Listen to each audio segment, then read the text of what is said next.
Yo, what up, what up, what up? Welcome back to the 2REAL4FEELS podcast where we do not give a fuck about your feelings. Yo, it is a panel. First off, I do want to thank Leon for pulling up last minute. I was like throwing it out there, like I didn't bother inviting anyone. I was like, eh. And then I'm just like, oh, I'll just throw something out there. It's like Leon bit like a fish in water. So I appreciate you pulling up, dog. I mean, what dude? I'm attracted to worms, yo, and I'm sure that now with the death of feminist frequency, there're gonna be plenty of worms in that ground. Fuck yeah, hell yeah! And I do have to also give you like a special thank you for this baby right here. Okay, oh this yeah, is full fucking screen your sick, screen. dude. I want to see what it looks like out the box. Yo, let me see. This is it? absolutely it's Bruce in his That's sick, bro. arguably what is one of his most iconic poses. Period. From Look, he's jumping through milk. the big boss.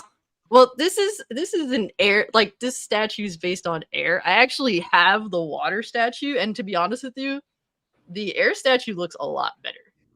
This is from was it Chinese Connection technically, where he's like doing like the slow moving hand gesture. And this is from the big boss. I really love this. Thank you so much.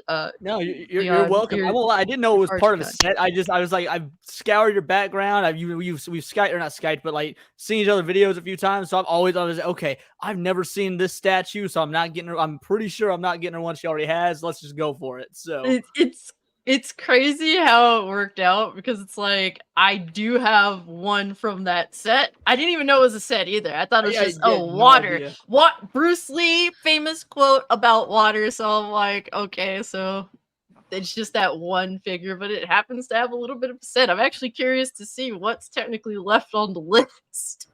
But yeah, dude, there's more to the set that you need to get hooked up, yo. Yeah, I need to definitely. I'm curious now. I have to actually look into that when I do get a chance. But really, thank you so much for the birthday gift, and also you just recently had a birthday, and definitely hitting 29, man, and I'm at 30. So yeah, 367 days apart, you and I. So 368 if it's a leap year. Don't hear about your problems. Hear about your problems. All right, fuck you, Oz. Just because you're older than us doesn't mean that we also aren't old now, okay? You met me when I was like, I'm old. Literally met me when I was 20, son. That is insane to think that 10 years like that. Yo, it is crazy. Definitely, time flies. So definitely enjoy what you got while you got it, particularly your youth, okay? But yes, we have Leon in the building. Mr. Words of Paradise, and we also have the homegirl Coco Nico. What's up, fam? How you been? I've been pretty good. Just got through streaming myself, and I'm just chilling with you guys and stuff now. I'm looking forward to the topics tonight. I'm already on fire. Oh, you ready? You ready to shoot? I got you. And then we got the homie Oz. I think the most consistent member of the group. I think just about, right? I've been here since day one. Besides myself. You have been, and you almost missed a couple of times. Actually, almost. But then you actually like pulled up. I was like, I did. Oh, shit, okay. I did. Okay, this is when you weren't out of nowhere. This is a long ass streak. This is like the 27th episode. So right. Welcome back. That's why I've called myself the one now, just like Undertaker. So fuck it. Oh my gosh. That's right. Yep, well, that's right. Good to have you here again, good sir. And last but certainly not least, we got the homie TJ Combo X. What's good with you, fam? How you been? What's good, man? Yeah. I know. Yeah. Yeah. What's good with y'all, man? Yeah, man. It's a good day. Happy to be here. Almost done with the week. That's always a nice thing. But real quick, guys, if you can hit the like button, it really helps the channel. Real quick, let's definitely see who pulled up. We got Alex vs. Evil. He was first in the chat. What's up, homie? Got Livewire 4K. Appreciate you pulling up, fam. Astro, always good to see y'all. Excagro. Oh my gosh, I'm sorry if I butcher your name. I don't remember you. If you can remind me, good sir, I'm just gonna be completely honest. I'm terrible. My memory is gone. I'm 30. To expect me to remember anything, Oh God, here we go. She keeps her headband too tight. Hey, let us complain. Band is nicely tightened to keep my brain from spilling out of my fucking ears. So but appreciate you nonetheless. I don't know. Oh, I think I know this dude. This dude with the name that I could never pronounce right. And then and guess what? It's circled. We've come around full circle. We're there again. So if you'd like to teach me your name, I really appreciate you. And we got the homie Overcooked Octopus Feet. Yo, shout out to you, bro. I noticed that you did become a freaking cult classic. You hit the highest tier of the membership. Thank you so much for that, bro. Couldn't, obviously, I'm very appreciative of that. Thank you for believing in an asshole like me. Rocky! Hey, Spooky, what's good with you, fam? Hope you're all doing well, man. Lord Metroid is 44. Keep on being strong out there, sir. Film Rebel! Yo, Film Rebel's metal channel just hit 10K. Congrats to you, man. Yo, putting in that work. I knew that. Nice job, Film Rebel. Absolutely. Very nice job. Good. Yes. Was it Wyatt's Metal, if I'm not mistaken? Is the check it channel. out. So Ozzy's a big metalhead. So Wyatt's Metal, definitely check out his content. Tim's Talk, what's up? Will too. Hey, good to see you. We got Resigned. Butch, good to see you guys. Appreciate y'all. Verge, thank you so much for pulling up. Yes, you are most certainly welcome. Keep putting in the work. Keep on. We have to inspire each other to keep killing it out here, man. So definitely congrats to you guys, sir. We do like to start off the podcast by just briefly discussing what's everyone been playing, what's everyone been watching, what has piqued y'all's interest as of late. I mean, I'll just shoot, I've been playing Brotato like a crackhead. That game is addictive as shit. It's only like $5 on Steam. I just started playing Baldur's Gate. I was streaming that earlier today on Kick. I'm actually kind of excited to go back to that and keep on playing. I've been playing Fortnite, Rogue Company. Shout out to the homie Blaze 4K, who is kind enough to gift me WWE 2K23 for my birthday. Thank you so much, cool. Bro. Totally didn't have to. I've been putting some time in that too. That's really fun. Also been playing Super Cat Boy. I streamed that the other day. The main reason why I wanted to play the game is because the cat in it looks just like Ziggy, and it's a pretty solid game that's inspired by the Super NES, which is cool, 16-bit gaming. And yeah, that's been about it for me. What y'all been playing? What y'all been watching? Shoot, sir. I went back. What piqued my interest? I've been shitting on Starfield a little bit. So I'm like, I should go back and watch the direct. So I went back and I watched the direct. I'm a little more interested. I'm not uber enthusiastic. I'm not like fucking all these other game people are blowing so much smoke up this game's ass. It's crazy. The hype is crazy for this game. I don't know. It looks interesting. Yeah. Okay. I'm excited for SummerSlam. But what you been playing, sir? What you been playing? I just Give finished. I just finished my Fortnite. I just finished up my Fortnite Battle Pass. I'm one level still away. playing Westland, and played the Sea of Stars demo and WrestleQuest demo. And and I tried the Payday 3 demo, early access demo. And I can finally stream now through my Xbox. Yeah, we've been watching you, and sometimes your stream quality is really, really good, and sometimes it is absolute dog shit. So, I'm just glad it's there. It's horrible. It might be shit, but it's my shit. Fuck it. Yo, real quick. Yo, Striker, what's good with you, fam? He said, you got me wanting to get Brotato because it is fucking crack. I've had the game, and shout out to my homie Lazy Titan who gifted to me. I had the game since like my birthday, and I have like 17 plus hours in it already. If that doesn't say enough, I don't know what does. So it's a lot of fun. But Coco, what you been playing? What you been watching? What has piqued your interest as of late? I've been playing a little bit of Fortnite Resident Evil 4. I kind of been rotating and stuff, different games in general. I played The Sims and I did a challenge. That thing was a nightmare. I'm not gonna lie to you. Damn, I got you. Okay, that's what's up. Leon, what you been playing? What you been watching, fam? At the request of someone I've had on one of my shows before, he was like, "Yo, you want to watch some good anime?" Because I was talking about how I'm not a big fan of modern anime. I'm a very classic anime guy. He's like, "No, watch something called Lycanus Recoil." And I started it. First episode was awesome. It was hilarious. It was cute. It was adorable. It had great action. So I'm definitely going to keep up on that. And then my buddy, who my oldest friend, known him since third grade, he doesn't get to play a lot of modern games on account of his living situation. So he and I grew up playing Resident Evil 4 together. So despite my loathing for the Resident Evil 4 remake, I want him to at least get a chance to play it. I let him try it out, and he was in love with it, Nice. which made me happy to know he got to relive his childhood, but also crushed me to realize he does not know how shitty that game actually is.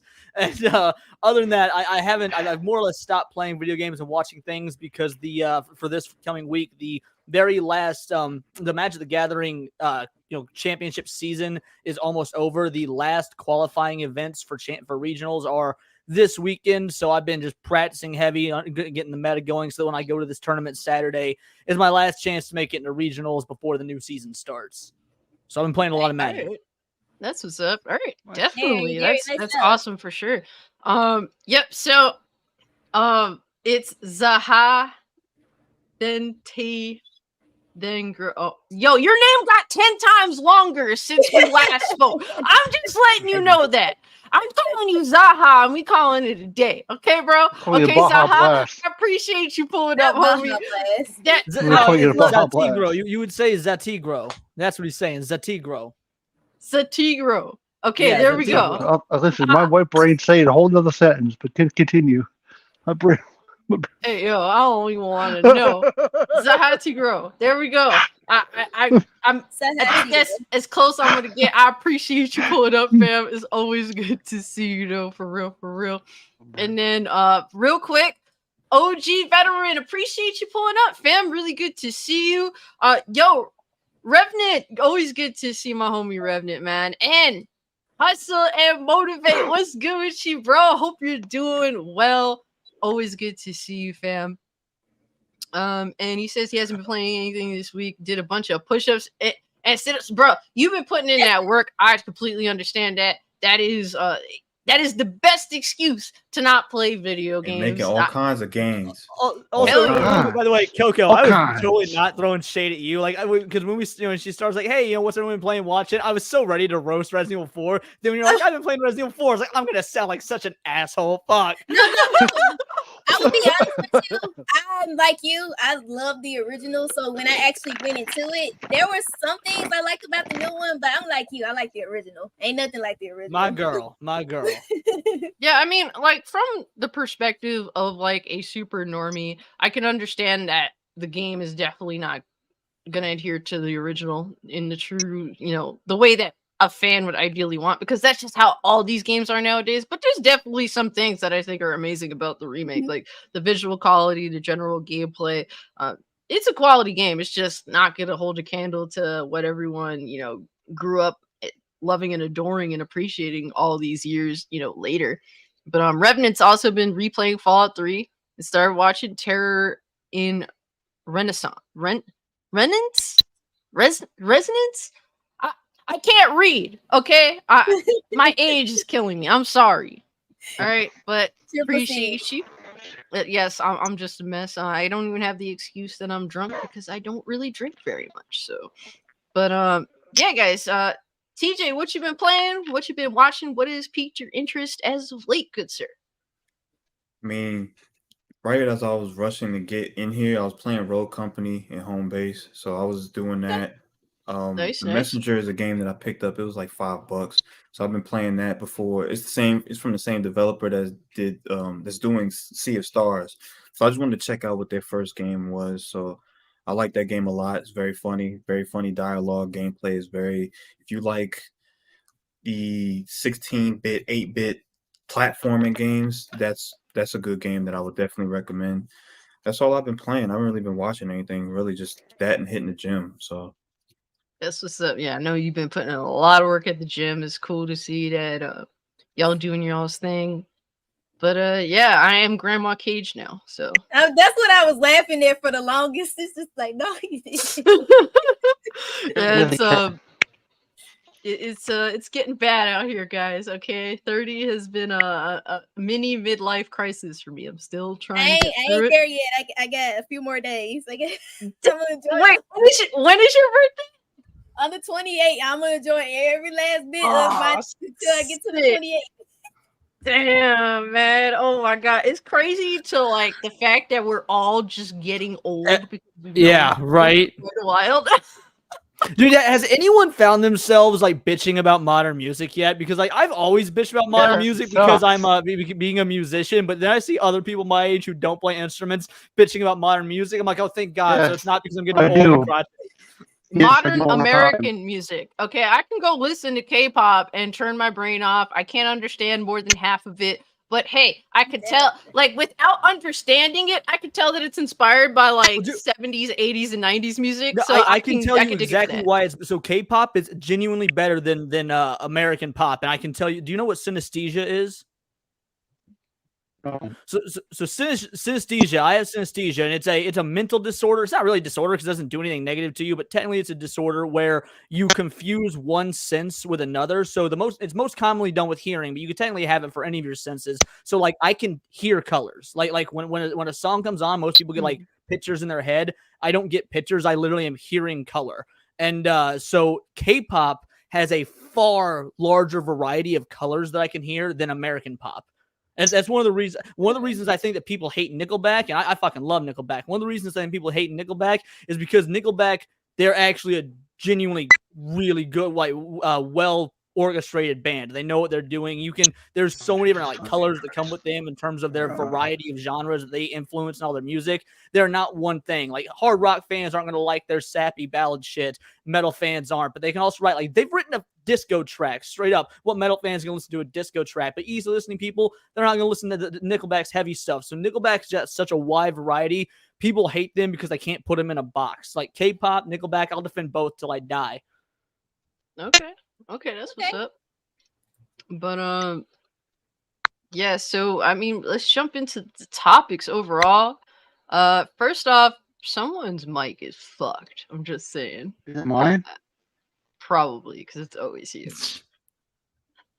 No, that's something probably. Yeah, you sound like you're botting. Yeah, you're botting. Yes, please stop. Get away from the microwave. You can download it any other fucking time, okay, bro? Is it better? I guess so. Yes, it seems like so. But real quick, I just want to give like just my overall thoughts on Baldur's Gate 3. First impressions. I had to download. I woke up. I literally set an alarm to wake up at 11 in the morning so I could download the game since there was no midnight launch. Thanks a lot for that, Steam, you fucking dickheads. But I ended up downloading it pretty quick because thankfully I do have decent internet, and I was streaming it a little bit on Kick earlier today. I was completely confused, lost, afraid. I felt like I thought my character died like 3 different times, and I think actually we did officially die. Like my entire group died like once or twice or something, but we managed to beat like the first boss sort of battle, and I got a cool knife from that, so I'm waiting to find like a certain character to give back to you. But the visuals are really nice. I will say this fucking game is taxing on your graphics card. It definitely maxed out my graphics card easily, but to be fair, I'm also not using DLSS.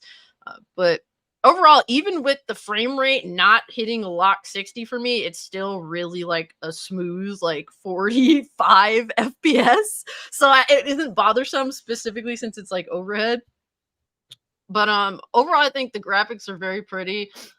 I'm feeling very challenged by the game thus far, so that's good. I'm interested and I'm lost. And you hate puzzle games. How the fuck are you gonna play this game? It's not puzzles though. No. You gotta get for D&D is all the Baldur's Gate games have puzzles. You're gonna get further and you're gonna be like, oh fuck, what do I have to do? There's gonna be puzzles. See, there's a difference. Like I can settle with dealing with like a puzzle here and there. What I can't settle for is a game just being a billion fucking puzzles. Like fucking insufferable. Specifically, here's the thing: a game that's meant to have puzzles, I will like set aside. You know, I have to accept that because that game is designed to do that. I can either accept it and play it for what it is and not be harsh on it because it says that it's that, or I could just not play it. There's really those choices. Now, for an action game, and Baldur's Gate 3 is not an action game, but for an action game to break up the action extremely substantially in order to include a billion fucking puzzles, like, you are a piece of shit action game. That's really all I have to say about that. Like, that shit I will not like deviate from. If you are a action focused game and everything around you is just puzzle and it just breaks everything up, like, you know, fucking, you know, I'm not even gonna name drop games because we're gonna have people mad in the chat, but I'm sure there's some names that come to mind, motherfuckers. Okay, so those games that are constantly that are action games broken up by puzzle after puzzle, y'all can go fuck yourselves for that. Okay, I think it's bullshit, and I'm done trying to like these fucking games. I just accept that they're so annoying and obnoxious and wrong. But yes, there's my mini rant for the day. Oh no, we're gonna have a few more. Yeah, right. It's still pretty early on, so very even much touched about Anita Sarkeesian yet. We know we're gonna get more rage gauge. Like, oh my, yeah, I can't sit here and pretend. But with Baldur's Gate 3, man, it almost broke Steam. It actually almost fucking cratered Steam. But Steam managed to recover. Guys, look, man. I will say, for a game that has this peak already, where's the motherfuckers that are saying like, oh, PC players don't buy games? Where y'all? Oh, y'all in hiding right now. Because this is a lot of sold games. And mind you, we don't even have like the true numbers of like players right now, because this game is over 100 gigabytes. There's some people that are probably still downloading the game that bought it at 11 in the morning today, in my time specifically. So I'm interested to see in like 2 days to see what like the peak numbers is going to look like. But this out the gate is pretty insane for a big ass game like this that was playable at 11 in the morning that has a huge download. But yeah, it looks like PC players actually fucking buy games. So that narrative, once again, for the billionth time, is discredited. It's when the problem is, I guess, like, y'all console Kremlins, y'all cry, y'all are mad at PC gamers because we have options and you don't. But that's y'all's fault. I'm just saying. Yeah, like the option to fuck a bear. Exactly. There you go. And soon, on PlayStation next month, y'all will be able to fuck a bear if you want to as well. Or technically, it was the player that was the bear that then fucked a human. So I guess you could be a human fucker with, as a giant beast. So. As we're playing Starfield next month, you can fuck aliens. So hey. Oh my gosh, that's true.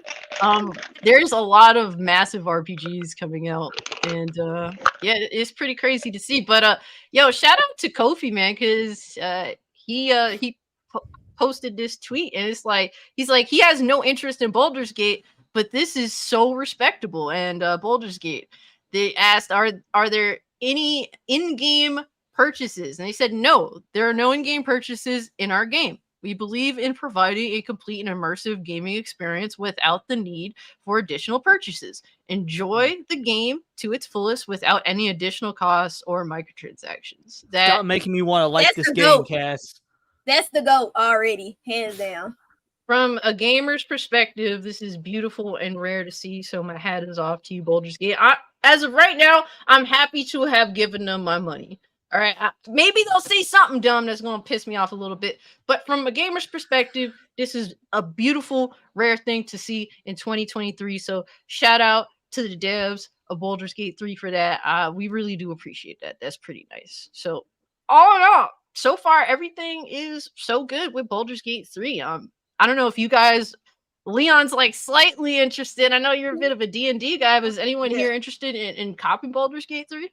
I actually get it. Just after listening to that and stuff too, I always try to support developers that thinks about us as consumers, and that's a really big one for me. Yep. It's really I've been on a diehard anti Wizards of the Coast train for over 2.5 years. I mean, my channel started as an anti Wizards of the Coast channel, but I also got to give credit where it's due.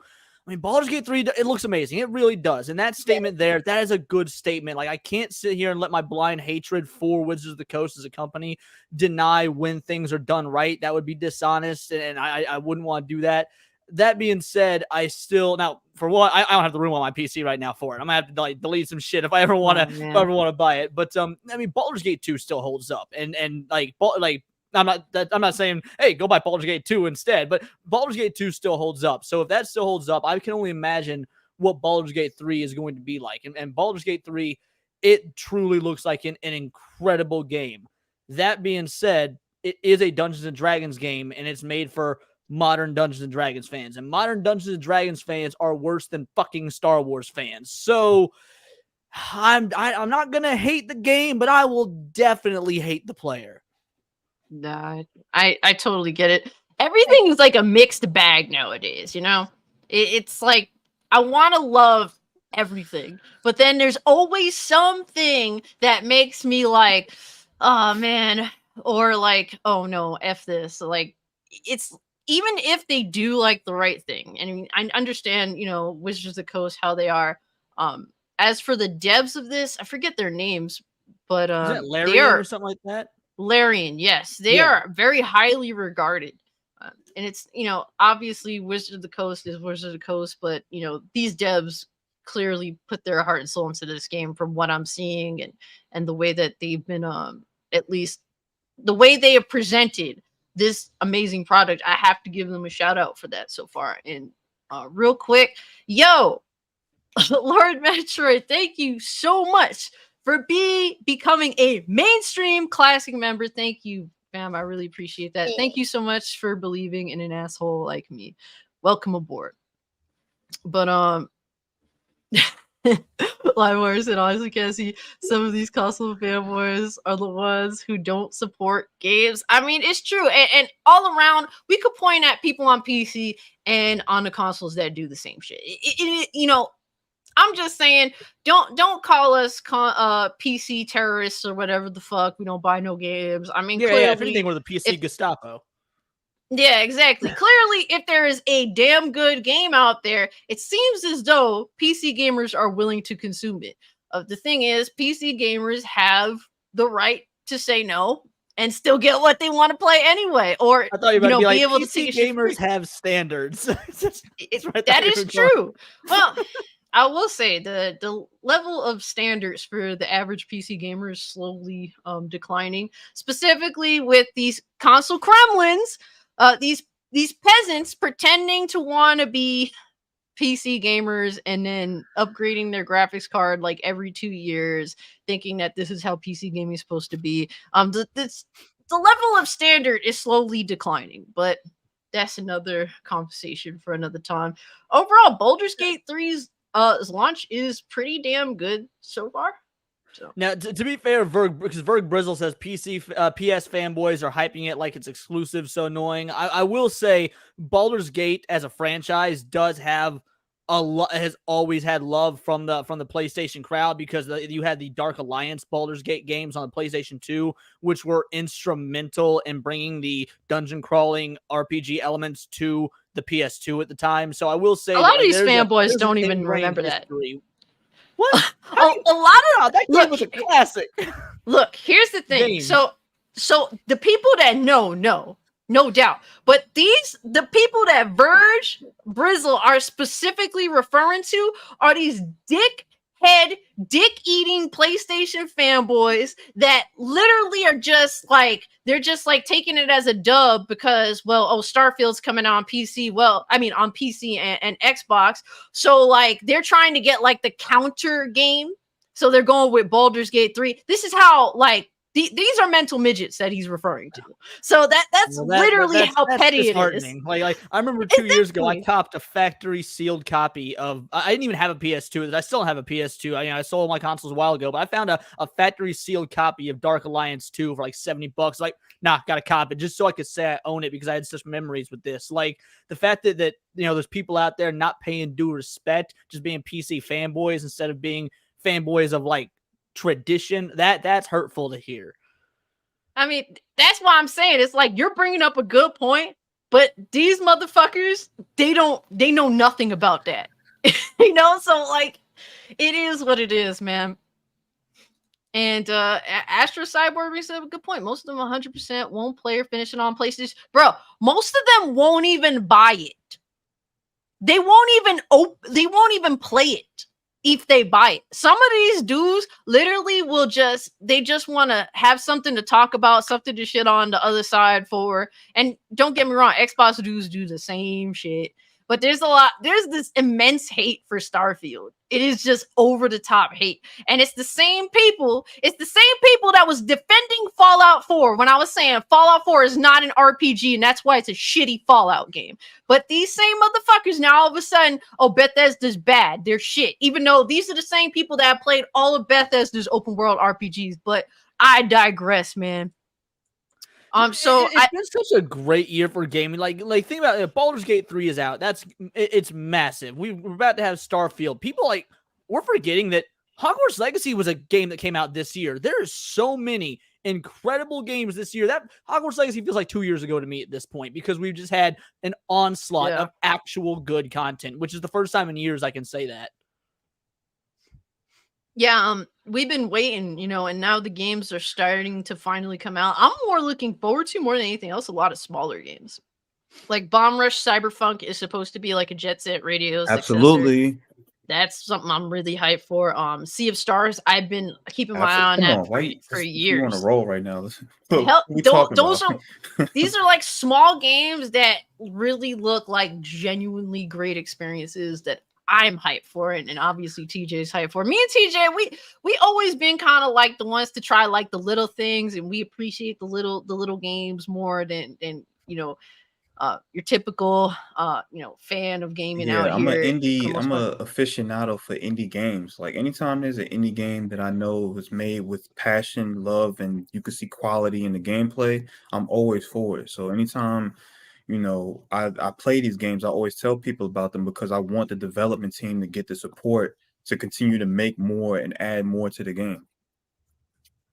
Yeah, and Lord Metroid brings up Blasphemous 2. Good call as well there. I mean, but to counter or to add on to that, TJ, I mean, on my channel, we've been talking about for ages, how indie is the future. And usually I'm talking about like comic books and artistic projects like that, but that goes for video games as well. Like not only is indie the future for artistic endeavors like comics and general, art and whatnot, but, movies, video games, like the indie market is just getting amazing. And really it started with video games. I mean, indie video games were the beginning of the idea that you can be an independent developer and make genuinely good product outside of like the big mainstream stuff like Marvel or DC or Sony and Activision in the case of video games. So, I mean, indies really need to be shown more respect in the modern era. The problem is 99-cent indies that are in, beta for 6 years on Steam. It tarnishes the well when you've got genuinely good things out there like that have been around and continue to come around. Yeah, I noticed that PlayStation, for example, and Steam is guilty of this too, really. Steam is probably the most guilty when you do break it down, that there's essentially like a lot of these bullshit ass games that are the same thing, but they're just recycled. PlayStation, like a lot of these small companies make these bullshit ass PlayStation games that are like 5-minute platinums, and it does diminish indie games in comparison because it does take away from giving that spotlight, especially on the store pages, to those smaller titles that are from passionate small teams. And I have played Deep Rock Galactic. That's actually a pretty solid game. It's like mining, and you're like I don't know, like I forget what they're calling, like not a troll, but whatever, you're like mining and shit. It's pretty crazy. It's actually a pretty impressive game. I know that was in early access for a while, and then it came out of early access for an official launch, and a lot of people like that game. Yeah, I forgot about Dead Space. It came out really early this year. Yeah, it was really early this year. I think it was like February. So yeah, there's been some damn good releases, man. And hoping that this year finishes out strong. And it's crazy because this is the first like summer I think in a while where there's been some strong releases. So that's always good to see, man. Hopefully this generation starts to really come into full stride because we've been waiting. Been waiting for a while.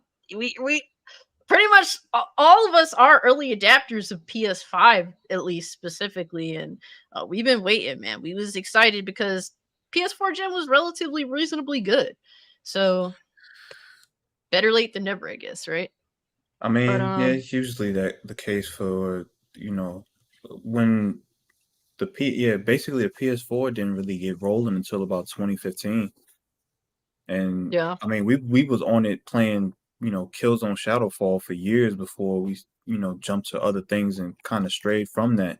And we was playing Warframe on there as well. Like there wasn't like when I think about what was on the PS4 in the early years, like Blacklight Retribution, like that game is garbage. But when you don't have much to play, that's all you're gonna do. So Warframe is not necessarily a bad game, but your options are limited. So you just play what's available to you at that time, and there wasn't much on it was pretty dry.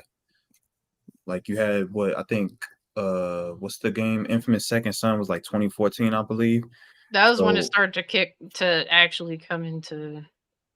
Yeah, when and the like console photo started to come mode into originates from Infamous Second Son because a lot of people were saying, "Oh, that can't be the game. That's not the graphics. That that's on PC." And they actually said, "No, you can take these pictures in the game. That's where photo mode comes from on consoles." So, yep, that's facts. But let's jump into Phantom Blade Zero. I know TJ, you really wanted to talk about this, and I'm more than happy to oblige you because they did have, and to be honest, I still don't know if this game is for real. I don't know, man. I don't know, but they did the devs did do a Q&A giving some details and mind you, even though, they're doing their due diligence on that front, like I said, I'm still kind of iffy. I don't know if you're still iffy on it. But yeah, I mean, it's a Chinese development team, so yeah, I'm absolutely yes. iffy. Yes, a nearly unknown indie developer from China, and it's kind of hard to ignore the reality that there's so many Chinese games that look absolutely amazing, but they still haven't come out yet. Right. Well, I'll say this, and it's not a topic. So recently there was a like a game show or whatever in China. I forgot what it was called, but they had a showcase and they showed more gameplay of Lost Soul Aside. And I'll be honest with you, I was hyped for that game, or I was very interested in that game. But after seeing what they showed recently, I don't want to play that game anymore.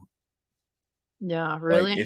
it looks more like fluff to me. Like it seems like they focus more on making the world look better, but the gameplay and the animations definitely took a back seat to what the game originally was shown as. So now it doesn't look as good as it used to. And granted, even when they showcased it, maybe like a year or two ago, and there was like a boss fight. That fight was crazy, but when they showed the recent gameplay, it looked like a downgrade.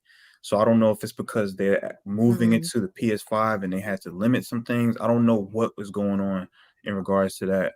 But in terms of like these Chinese developed games always tend to either not come out or they come out in a way that is like just mediocre compared to what we were shown or what we're used to. So we don't have a release date. We never give release dates with these games. Even with Black Myth Wukong, the last thing they updated was that it's coming out in summer of 2024. That's all we have right now. So Anytime I see a Chinese development team working on a game that looks amazing, I'm skeptical about it. Yeah, and what we mean by amazing is like levels of gameplay that look to be moving the medium forward, like genuinely like insane shit that we haven't really seen come to fruition yet. A lot of these trailers are showing, and it's like, okay, now we like 5 years later, okay, where is these games that look to be like, you know, insane shit that look like it was unable to do? And it's like, well, these games just continue to be in question. So I don't know, man. And Lemonade over here saying Phantom Blade Zero doesn't exist. Let's be real. I don't know. Like, I don't have any confirmation. I don't have any proof. I'm just naturally skeptical because of a trend that I keep seeing with Chinese games that look absolutely extraordinary, but do not come to fruition. Prove me wrong. That's all I'm saying. My theory is the Chinese government keeps disappearing the people in the game dev teams. That's where it's. I mean, I'm just guessing. Oh my god. We just need to do a crowdfunding for these games and stuff. Maybe, I don't know. But here's the thing: like, PlayStation is funding Lost Soul Aside, and it still hasn't come out yet. So originally, it was one man developing the game, and then Sony decided to step in and curate a team around this game, and we still don't have anything. I think they showed the game over like 6 years ago, and we still don't have it. And the development time typically for a game can run around 4 to 6 years. So, I mean, where's the game? And I mean, like, I think for Chinese games, you know, it would probably be only like 2 to 3 years. We know the Chinese people do everything faster. They wake up at like 6 a.m. to start learning violin, and then they start working on their video games till midnight. Oh my god. Yeah. Well, oh. I don't know if you said China or vagina, and I'm scared to like get confirmation. But what was that game that PlayStation showcased that I think at this point we can all just jump to the conclusion is bullshit? Which one? Lost Soul Aside. No. There was the other one that looked like everyone thought it was game? the one that everyone thought Kojima was behind. Yeah, that one. Oh, that one. That to me, absolute bullshit. Yeah, that's vaporware. It doesn't exist. Yeah, exactly. Fair, so you could be. Well, how long didn't it take? Like Last Guardian, like 10 years something to come out, but it finally did. It got announced at like E3 2009 or some shit. Then finally came out like a decade later. So it's different because like Sony. Like that was Sony's studio working on it, so they're not gonna bullshit you in that sense. They just ran into like insane issues with that game. Clearly that game couldn't run on a PS3. It barely can run on a fucking PS4. You know, but like, Atreus, thank you so much. I remember following it, then losing interest because it was taking so long. So by the time it finally came out, I think most people were like me, and they just didn't even fucking buy it. No, I bought it. I played it for 4 hours. The camera work was not good. I didn't care about the story that much. I just wasn't completely involved in the game. I just didn't care. So I dropped it. But I mean, they had my money, so I supported it. I couldn't get that fucking flying dog motherfucker to do anything I was trying to get it to do. So I'm like, you know what? I hope you fucking die. And I just uninstalled that shit. Mercury says better than Duke Nukem Forever, at least, as if that's some sort of fucking compliment. You're just having a battle of which games survive development hell. That's not a good thing. Yeah, no, you ain't lying about that. But one of the details from Phantom Blade that's like, okay, that's cool. Even though I don't think it's a game I'm going to be necessarily interested in because it sounds like it's supposed to be like a Souls-inspired game. And I naturally just don't gravitate to that. But they said that the inspiration is like from 70s to 90s Hong Kong films, which is dope. I love me some 70s martial arts, Chinese film flicks from back in the day. They said Japanese manga such as Vagabond, Berserk, and Claymore. Those are really all good inspirations. Yeah. The concept of a killer who betrayed his organization being hunted down by former colleagues is somewhat reminiscent of John Wick.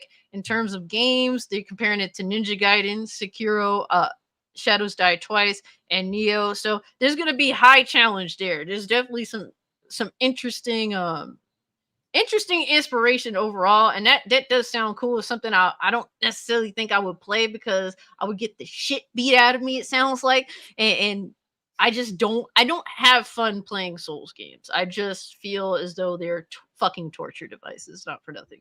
And I do buy them to support them because I think that you should, a developer, they're like leading the fight for developers to make the games that they want artistically, and if they're hard, then so fucking be it. That's how they designed the game. Like the game's difficulty kind of is what makes the Souls games what they are, and they should always have that ability to make that the game the way that they want to, and fuck all these fucking crybabies out here. Look, I'm in the same boat. I get my ass fucking handed to me playing these games, and you know what? I still support them being difficult. So it is what it is, and that's why I do like to support them. This game seems to be going down the same route. Have you ever played Super Ghouls and Ghosts?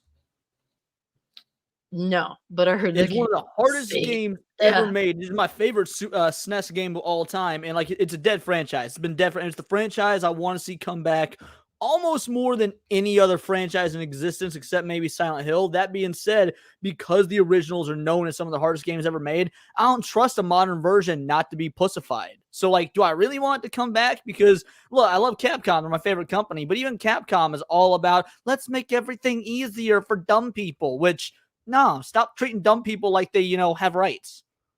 Look, man, at the end of the day, I fully admit it. There's some games that I just simply could not beat. And it is what it is. Either you go back to it and you eventually overcome that challenge, or it just is what it is. I ain't gonna bitch, oh, the game is too hard, they should dumb it down for me. No, if I couldn't get past that challenge, now there's a difference between a game being completely like broken and created and not fundamentally running well, and that leads to the game not being very playable, versus the game is very difficult but doable. I just simply can't fucking do it. It just is what it is. It has happened to me personally. I know that some people may not like to admit that, but I keep it 100 here. But yo, what's good with you, Slow-Mo? Good to see you, fam. He says, I don't think Phantom Blade Zero is vaporware though. I hope that you're right. Like, I'm not saying that it is. I have this natural concern. The game has only been in development for like a little over a year from what I heard. And what they showed us looks insane. It looks like really like they're aiming super high. And if it is if it's real, if it is like an actual game, then that is awesome. Like, all the best to them to bringing that game to fruition, because I think that the West needs that kind of competition. And I hope that the game comes to fruition the way their artistic vision is, as close to it as possible. Slow-Mo backslides. I read the same thing. Yeah, I thought he said don't either. So I do think it's vaporware. I hope that. Well, in that case, I hope that you're wrong. Okay, I want it to be real. And the thing is, PlayStation has promoted these companies, like at least one company that I know is fucking vaporware, and that is Abandoned. So like, to depend on PlayStation at this point, they kind of lost credibility with me. Like now at this point, it's like, I don't know what's real and what's not, because they should have like made sure that game is legit, and they didn't. So look, man, this is on PlayStation for me not being very, I don't know, being iffy on it. I like what Sailor Mercury says, though. It says, my problem was aesthetic more than difficulty. Dark fantasy setting bores me. I agree with you. It's boring because it's so overused. Imagine some, like, bright, happy, like, lollipop chainsaw style aesthetic, but with the difficulty of Dark Souls, I'd be fucking sold, bro. Yeah. I mean, it depends. Like, I love, like, to me, when I see anything samurai, I'm instantly like, oh my god, I'm instantly intrigued. Ghost of Tsushima is one of those games that is like bright and beautiful, but also has like its really dark moments as well. It has like a balance of different things, and that's actually one of my favorite games last gen. And so I love it because it's like samurai, and they just knocked that shit out the park. Yeah, shout out to Sucker Punch, one of the few like AAA development teams where you get passion with quality gameplay. Yep. Yeah, I completely agree. One of my favorite games ever created. I think Cuphead is genuinely one of the best games ever made. Oh yes, it's very beautiful. The animation, the play designs, the enemies, everything was mastered and drawn. Actually, craft. Yeah, that and it's one of the absolutely few killed that it. has a TV show tie-in that's not complete ass. Like the Netflix Cuphead show actually isn't bad. Wow, well, I don't keep up with Netflix. Everyone knows that I will not subscribe to Netflix ever again. But I guess I could go on the interwebs and perhaps check it out that way. Yeah, just your inner One Piece. Take them high seas. Hey, yeah, Sailor Mercury got dope ass taste. Hell yeah, Sailor Mercury, man. Gotta love it. Shout out to you, fam. Always good to get your thoughts and your opinion out there. And Lord Metroid also agrees. Loves Cuphead. Great game. That's what's up. And I mean, the game, like Phantom Blade, their specific focus, they said, is around like boss battles. So to me, that's definitely more leaning towards the whole Souls thing. That's cool, if that's the case. They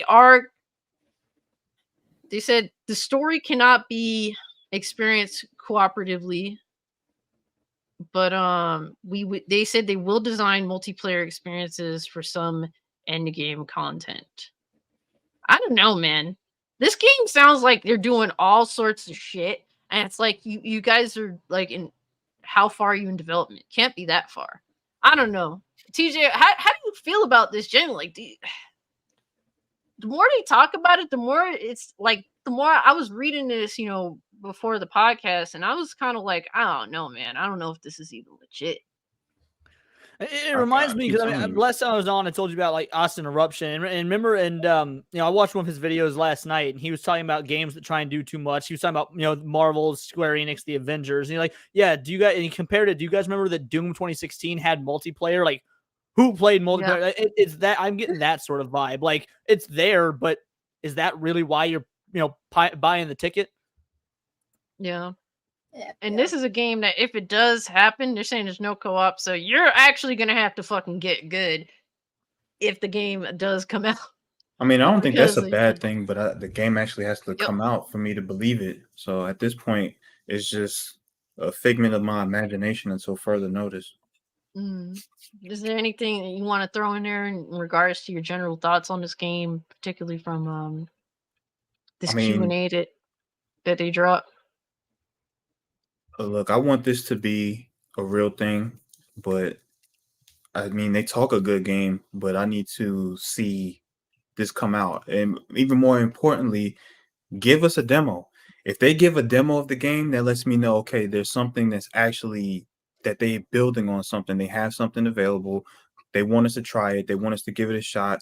And I think if we were to get a demo of the game, that would make it to where it solidifies, okay, something is on the way, versus you telling us that something's on the way. Because I keep saying it, certain development teams will tell you something is on the way. They'll give you all of the good, they'll speak sweet nothings in your ear about what they want you to hear in regards to their title, and then nothing ever happens, or it comes out to be mediocre. So just reassure the fans and reassure people, or get people that aren't invested to be invested in your title, and then we'll see what happens. I completely agree. And Striker brings up like one of the something that happened. He was watching me play Ghost of Tsushima. Coco, were you there too watching it, or did you see the clip? Yes. So I was playing Ghost of Tsushima, and my character was climbing this mountain, and then I happened to climb up the ledge, and I'm like, oh fuck, there is a fucking bear just chilling right here. And the motherfucker smited me off the cliff, and my character did a Mortal Kombat 3 fall where it's like the most, like, the character's dead animation falling to the ground to death. So you got yeeted off the cliff? Yes. I need you to clip that and put it on Twitter. You know what? It might be a private video on my YouTube channel, or if not, maybe on my old Twitter account. I can go perhaps investigate to find it, but it is Yes, that is forever a It was moment. so funny how it all happened. Yeah, that shit was insane. We were fucking dying. I was like, oh my god. But yeah, I just have like you're giving me all this stuff, and it's like I just have to question even more whether this is real. So yeah, I hope that there does, end up being a demo. Just give us a little sliver, at least something to prove to us that yeah, you're at least doing something. But other than that, yeah, even slow-mo here is like, I don't believe it. It's vaporware. And it's sad if that's the case, because to me, I don't feel like games, specifically third-person games, have changed much since PS3, 360 era. They all still feel exactly the fucking same for the most part. So it's disheartening to me when I see these games that are doing some incredible things, and I'm not even sure if they're real. So, but yeah, guys, any final thoughts on Phantom Blade Zero? In some weird, twisted, strange of events, if they all universally decide to come out around the same time, I'll be like, I hate all of you guys right now. Yo, for real. Oh my gosh. If that, let's just entertain that idea for a second. So you have Lost Soul aside, Phantom Blade, Black Myth Wukong. There's another game, some feather or something. It's Lemonade's favorite game. He'll type it in the chat. If all of those were to come out in the same time frame, Black Myth Wukong is getting moved up to the top of the list. No question about it. I'm playing that game first. It's the most ambitious looking out of all of the games I've seen. And they actually gave a time frame. They said summer 2024. All these other games, we have no idea when they're dropping. Yep. I agree with you, man. Overall, Black Myth Wukong looks pretty fucking incredible. So, next up on the list, man, we got to talk about the Nintendo Switch successor, because apparently there is a bit of a leak that came out.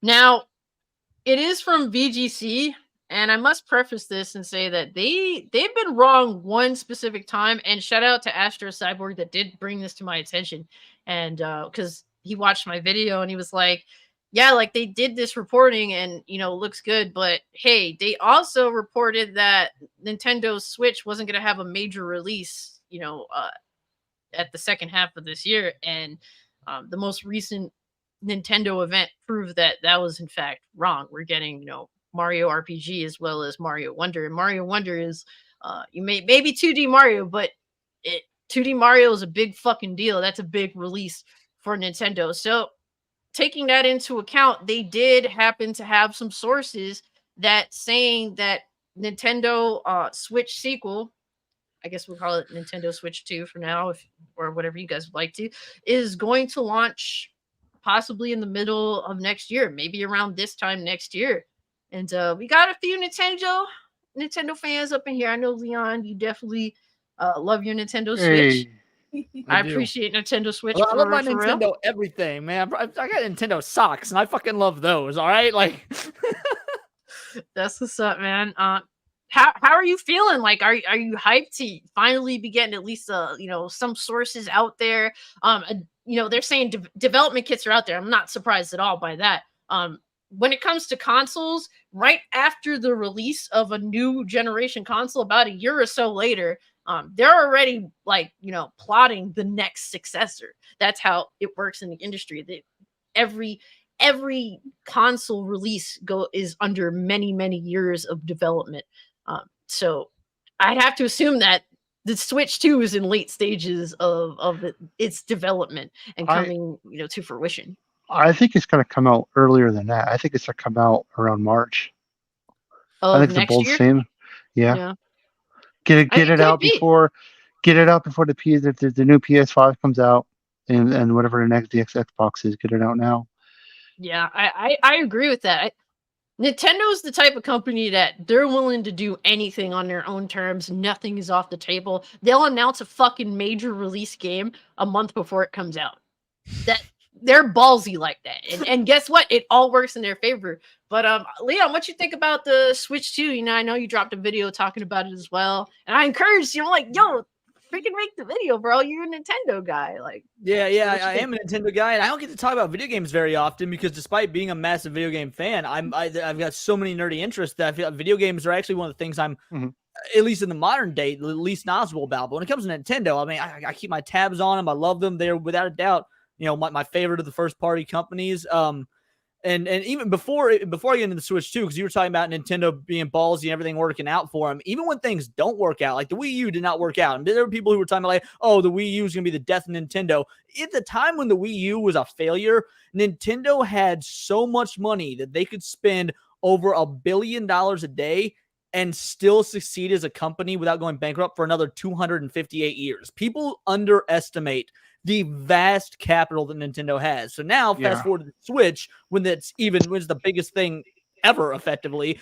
So to get a Switch 2, I think this is a long time coming. I'm not surprised there's development kit. I know it is technically a leak or a rumor, but to me, it's all but confirmed. Yeah, there's development kits in the hands of certain companies. I guarantee you the 3 they went to were Capcom, Square Enix, and Sega, because those are the 3 that I think has the tightest relationship with Nintendo. I also think that the Switch was the best since the GameCube in terms of third-party support, because the Wii and the Wii U were notoriously difficult for third-party devs to work with, as opposed to the Switch, as things got ironed out and it worked real well. So now for the Switch 2 is literally just going to be the Switch, but better, to kind of compete.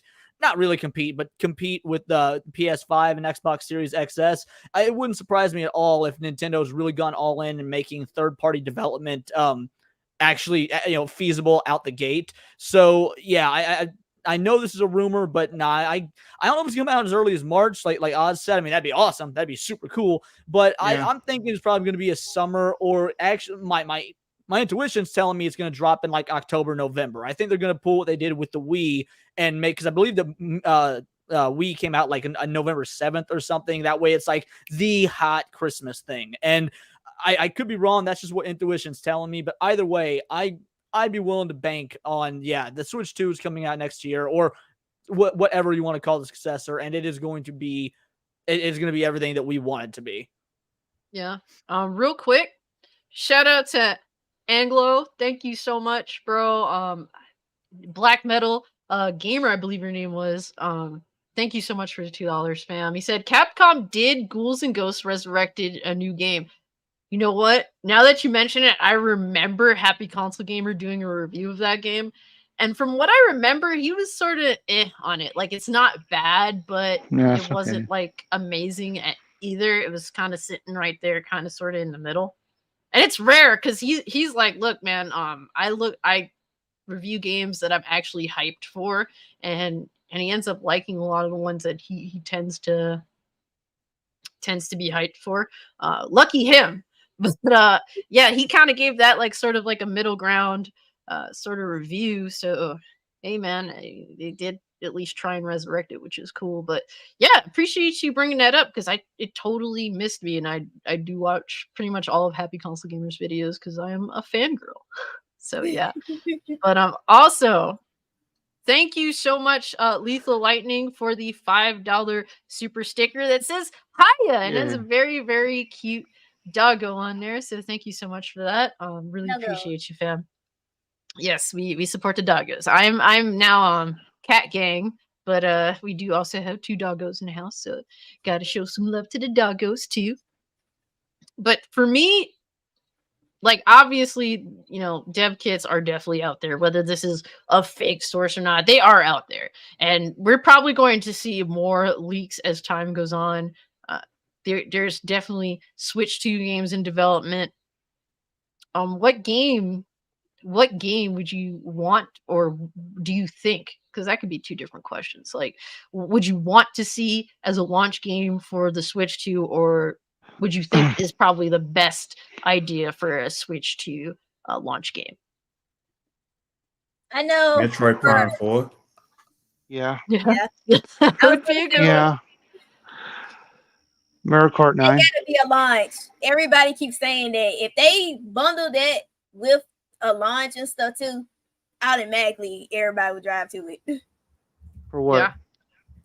For a Metroid Prime 4. Yeah, because they've restarted the development, so it's like if they're going to restart development, hopefully you would expect them to develop it for the latest console that's on the way.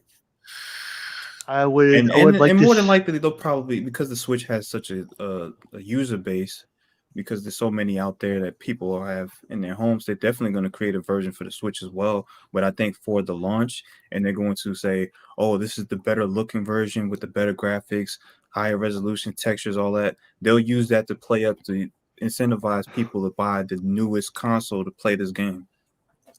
Yeah. I think so. Here's my question to you guys, though, because the article, I'm not sure if it's the same one. Because Cass, this is one of the few videos I didn't watch because I didn't want your thoughts to influence mine when I did my own video. So, the article that I covered talked about possible backwards compatibility, which just has me hard as a boulder. So, what do you guys think? Is that actually going to happen? Because that's not really, unfortunately, been a thing since like the PS3 era. Could see it with digital titles, not physical titles. Well, so I mean, at some point, Nintendo is gonna have to come to the fucking reality that people are gonna get fucking pissed. That, especially in regards to their digital libraries not crossing over, and usually like every other console they do back compat. So like, you know, obviously Wii games were playable on the Wii U. Yes. And then they left GameCube behind games were playable on Wii. Yeah.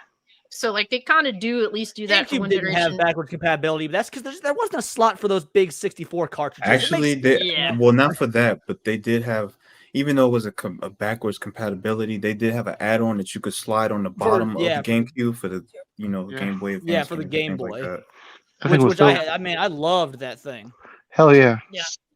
And I mean, shit, with the DS, you could play GBA games. And to be honest with you, I didn't like DS. So all I was playing for 2 whole generations, I was playing GBA games. Like that was the it thing over PSP, over DS games.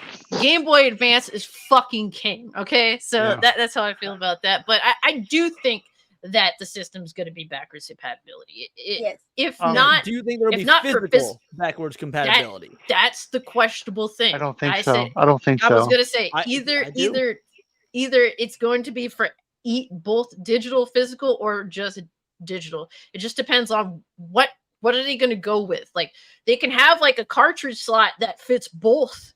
That's what I think they're going to do. Exactly.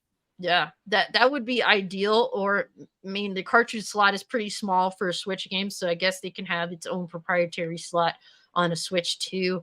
Or it might be the same fucking cartridge, which to me, I think I would like for them to opt for something that's easier to manufacture, or you know, whatever have you, because unfortunately a big problem with the Switch is that those cartridges are pretty expensive to manufacture for some reason or another. Have you ever licked a Switch cartridge? No. The reason I bring this up, that sounds like a dumb segue. The reason, did you know Nintendo coats their Switch cartridges in abysmal tasting shit to keep kids from putting them in their mouths? That's a good I heard this and had to test it. It is true. Switch cartridges taste awful. It does. I tried it. I was like, you know what? Fuck it. Yeah, right. Yeah. Oz was hungry, so he decided to take a bite. Hey, listen. Wow. I mean, it's smart. I'm glad that they do look out for children, especially when in 2023, when it seems as though children are forsaken with entertainment nowadays. So it's really good that they look out for kids. They're looking out for those 27-year-olds that are eating Tide Pods, Cass. That's true. This true. That is true. Anything to disincentivize. For me, what would bait me is a Mario Kart 9. Because I bought a fucking Wii U when I knew that bitch was dead because I wanted to play Mario Kart 8 so bad. I knew that system wasn't realistically going anywhere, but it had enough good, solid Nintendo first-party releases at that time for me to justify it. And the main thing that made me say, fucking, I'm pulling the trigger is Mario Kart 8. I can definitely see. I can definitely see a better version of the Zelda that just came out, like a higher resolution, like better version of it. I would really love to see. I know Wonder and RPG are just ready to come out, but I would really love to see an Odyssey 2, maybe with like some Unreal Engine, like an Unreal Engine behind it. That'd be really fucking awesome. Well, and we did just get that information that Sega is thinking about remaking some of their famous IPs, not just Sonic, although that was the main one they talked about, but some of their most famous IPs in general. Like, this is the perfect time. Sega brings that up, and then literally a week and a half later, it's announced that the Nintendo sequel development kits are out there. I guarantee you, if Sega is developing remakes for some of their older IPs, they're doing it on this new Nintendo hardware. Yeah. Oh yeah, definitely. Sega. Look, man. Nintendo may be a little bit shoddy with their consoles, but I'm very confident that the Switch 2 is going to be pretty fucking desired. But like you said, you would want it to come out in holiday season. But if it would come out in March, and then they kind of teased it. Words in my mouth. I want it to come out in March. That's even sooner. I just think it will come out in holiday season. I think it will come out in March, and holiday season they can have Mario 9 come out with it. Mario Kart 9. Mario Kart 9. Because Jesus fucking Christ, that'll be the holiday game. You can't compete with that game. Real quick, guys, let me just hit these super chats. Lord Metroid, thank you so much for the 2 fam. He says, Metroid Prime 4 for me personally. Whatever gave off that? That would be your most desired launch game. I thought you'd be looking for a sequel to Metroid Fusion. Honestly, Metroid Fusion is insane. Metroid Fusion is absolutely fucking insane. I love that game. I would love to see some more Star Fox. Because Star Fox has kind of been nice. Under the radar. He didn't really get that love, this generation. The last Star, what is it? Star Fox game came out on Wii U, and it was a fucking or for fucking sake, had some cool can we please? Ideas. It was just poorly executed. Can we please get a new F-Zero game for the love of fucking God? Thank you. Please. I've been saying that for like a decade now. Nintendo. Anything to see? The Wii U. There was a quote from I don't remember if it was Masahiro Sakurai or if it was I'm blanking on his name. It's gonna kill me the fact that I don't remember the CEO of Nintendo's name. But the point is, he said the next time we do an F-Zero game will be when we have the proper hardware that would make the game interesting and different from other F-Zero games. That was before the Wii U and the Switch. Both those games would have been amazing for fucking F-Zero, but they haven't done it. You could have had motion controls on the screen, going at 700 miles per hour. It would have been awesome. F-Zero on the go, but fucking no.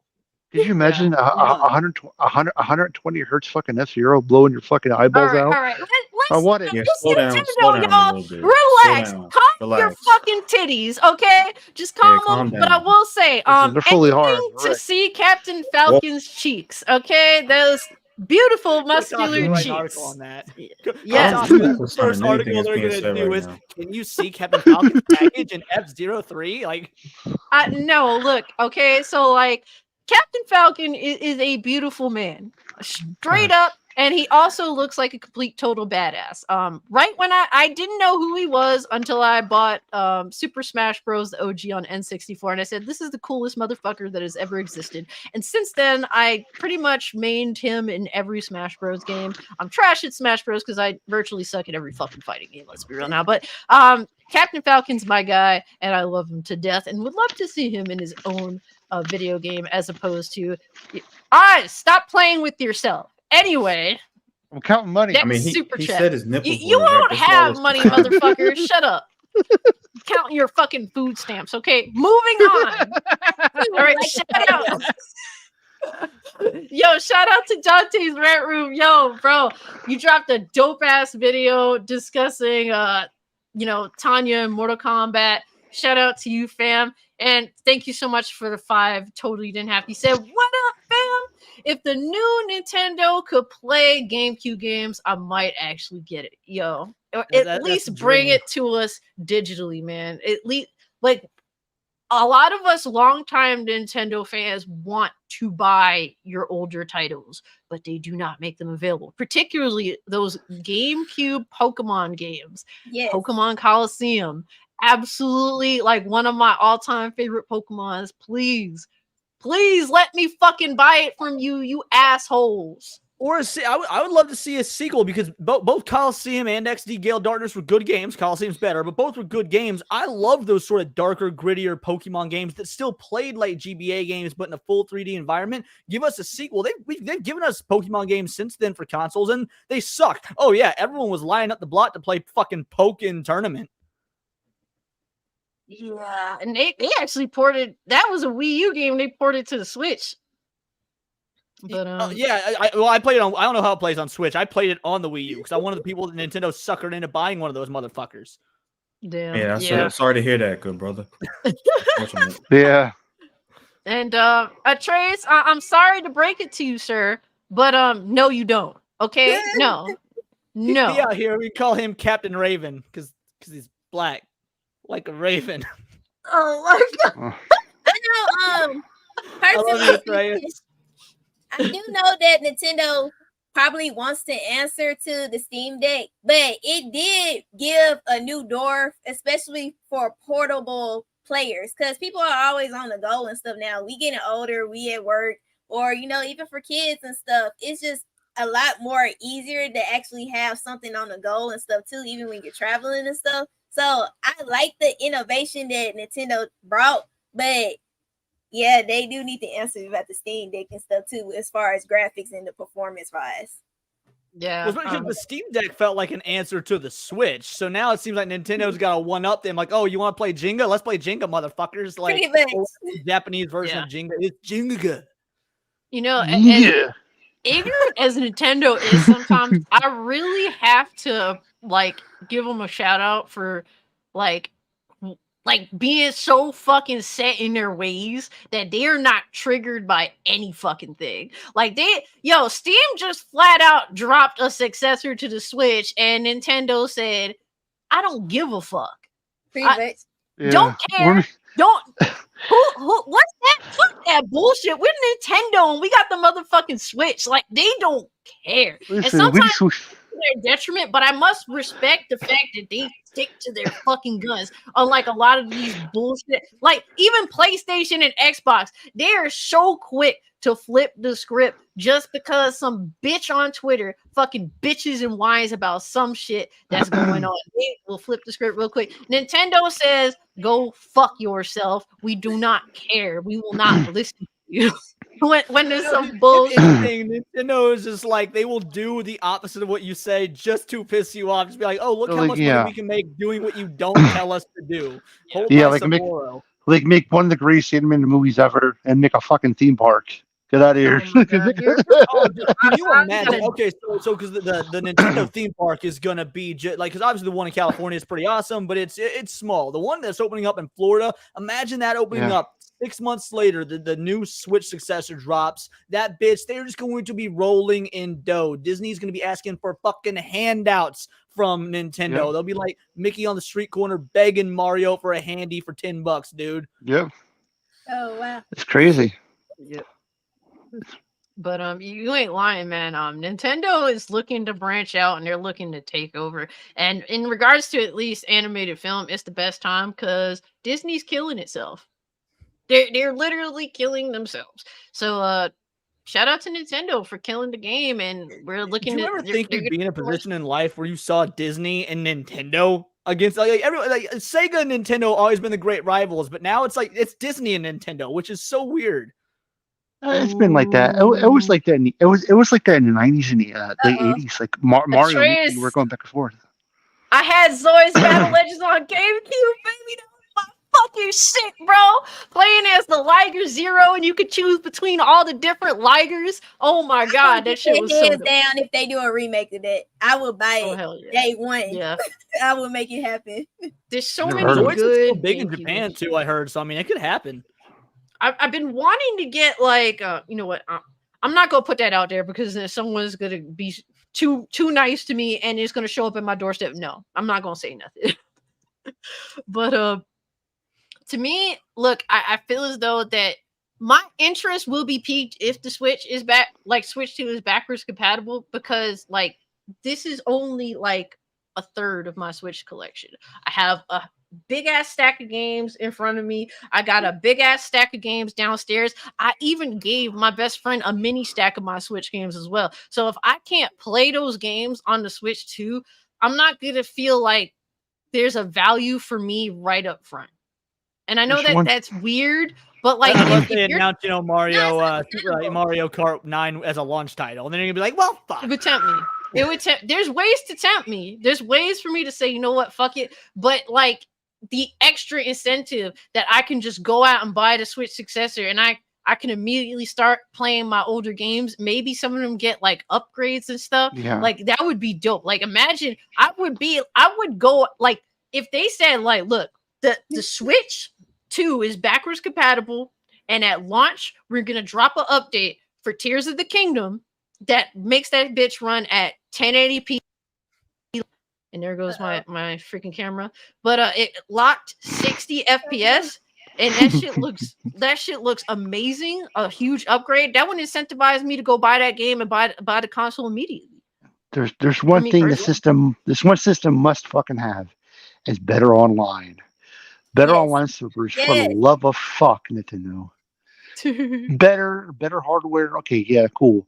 But you motherfuckers better get better servers for your games because they're ass. Yes. Yes. They do have to step up with online. To be honest with you, at this point, I don't think Nintendo's gonna have much of a like friend infrastructure. I think they should just depend on Discord for that. Just throw Discord on the system. It makes the potential problem with that completely out of their hands. I think it's a win all around because I know that Nintendo, they do take into account that there's a lot of children on their system, and I think that's a good thing that there's one of the consoles out there that you can kind of give to your kid and not really have to worry about them talking fucking weirdos on there. It's very hard to do that on a Nintendo. It's almost like that system was made for Discord, or Discord was made for that because I don't know, man. That the Switch app is horrible. It's like a knockoff. It's like a knockoff Discord. It's horrible. It's a non-factor. It's so bad. It's entirely everybody. They need to understand that everybody, if you gaming related or just like social related, especially for gaming, everybody's on fucking Discord now. Everybody. Yeah, and I think that kills like two birds with one stone. A little kid isn't going to know to make a Discord account, and so they're kind of just don't have to deal with that. But us as adults, we can hook up Discord to the Switch and find ways to like invite each other, like give us all those good features that are integrated with Discord, and that would be dope. There's more powers. That means that the Switch is open to more functionality. The Switch 2 is going to be open to more functionality. It makes it safer. It makes it way safer for underage kids and adults because they have their parties and then we have our parties. You know what I mean? It keeps it separate. Man, look. There's no reason why Tears of the Kingdom can't theoretically run at 60 on next console. Okay, leave that. Don't make me lose faith and hope, Butch. Okay.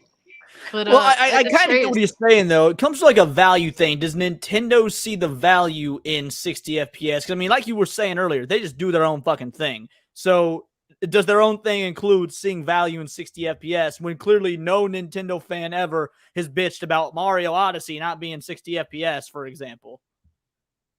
I think it was, wasn't it? Was Mario 30? Or no, 60. No, it's 60. Oh, okay, if it was, then never mind. I don't see Nintendo fans claiming they want 60 FPS. Astral Chain was 30 frames per second. And it was gorgeous. It was gorgeous. I couldn't tell. Mario Odyssey did actually run at 60. Okay, yeah. That was nice. No, that was definitely nice. I think I think that they should at least offer some games that do run at 60, specifically depending on the type of game. Like, I think Mario Kart would be a shittier experience at 30. Like, genuinely, like games like a third-person action game like Zelda is going to naturally be better from a gameplay perspective running at 60. So if they dropped an update that unlocked that frame rate, that would be amazing. That would incentivize me off the bat because that's 100 plus hours. That's 100 plus hours of solid running gameplay for me to secure my hands on. Just to start off, just you know, off the bat. But shout out to you, Trace. Thank you so much for the $2, fam. Really appreciate you. He said, Liger Zero, I just jizzed. Hey, yo. Hey, I want Yo, mine. don't be lying. I might be by myself with this, but I kind of want another Beautiful Joe game too. Then I hell yeah, You're dude. so not by yourself. Hell yeah. You're not She's by Kaneko, yourself. baby. Those are like, No, those, I was you thinking know, that the whole time, bro. I just want another Yeah. Beautiful Joe game. I do. This is Kaneko, baby. Hell yeah. Dude, Joe's the shit. You gotta get Kamiya. I think that's how you pronounce his name. yeah. Kamiya. I think that's how, I don't know how his name's pronounced. That you have to get him from Platinum to be able to do that because he's not with Capcom anymore. So Yeah. that's gonna be tough. And he is the brainchild. Someone did bring up they would love to see Mega Man Legends. And Oh boy. I three? would, you know, I would shit myself if they announced like remakes of Legends or a Legends 3 finally, because like a lot of people that played Legends 2 understand that there's a massive fucking cliffhanger that clearly is supposed to indicate there was supposed to be a sequel, but Capcom for whatever reason fucked that up for everyone. So please listen to the longtime fans that have been waiting, because trust me, I've been waiting. Okay, it's not like I ain't forget about that shit. That shit fucks me up every time I think about it. It's been a minute. I think the answer to that though is because Capcom very much focuses on, despite being a Japanese company, they have a big focus on the American market and the international market. And while Capcom fans love Mega Man, gamers in general, I don't think Mega Man's is one of the biggest names. Like when you think of Capcom, I don't think Mega Man's even in the top 5 franchises that pop into your head in the modern day. Maybe in like 1998, but not nowadays. Yeah, it's so but sad. To be honest with you, is that because the franchise doesn't hold weight, or is it just because of Capcom's negligence? Okay, touche. Yeah, I think that honestly, a 3D Mega Man in modern day is a big fucking deal. Like, you know, obviously people have their ways about 2D, and it's one of those things where I don't relate. But to be honest with you, I got into Mega Man because of 3D Mega Man, not because of 2D Mega Man. I think I respect 2D Mega Man. That's the OG. That's how it all got started. But that's not how I started off with Mega Man. So like when they announced like was it Mega Man 11, like, and that came out, I didn't really care. I liked Mega Man 11 a lot, actually. I was surprised at how much I heard it's a great game. I heard it's a great fucking game, and that's cool. But me, like, I started with Legends, and that's where like my love and passion is, and I feel as though that is the way to really get to fans, and I think to really just give Mega Man that resurgence that it needs. And it's one of those things where it's hard to go back to Mega Man Legends because of that was early 3D, and it's rough. It's fucking rough. So I think that a modern day Mega Man that's less wonky in 3D would be absolutely insane. I would, like I said, I would literally shit myself if they announced Mega Man Legends 3. So Sailor Mercury, I love you, but I gotta disagree. Mega Man was not Capcom's Mickey Mouse. Ryu has been. Like as much as I love Mega Man and whatnot, and yeah, he's not. But the mascot for Capcom has probably always been Ryu. I agree with her. It's always been Mega Man. Look at the look at the colors of the logo of Capcom. It's blue and yellow. It's Mega Man. Well, no. When I say mascot, I mean like the mascot for a company is like Mario. who people, when they think of that company, what character. Like when you think of Disney, Mickey comes to mind. When you think of Nintendo, Mario comes to mind. When you think of Capcom, Mega Man doesn't come to mind for the general person. I wouldn't think. I mean, I could be wrong, but not like you said, not in the modern era.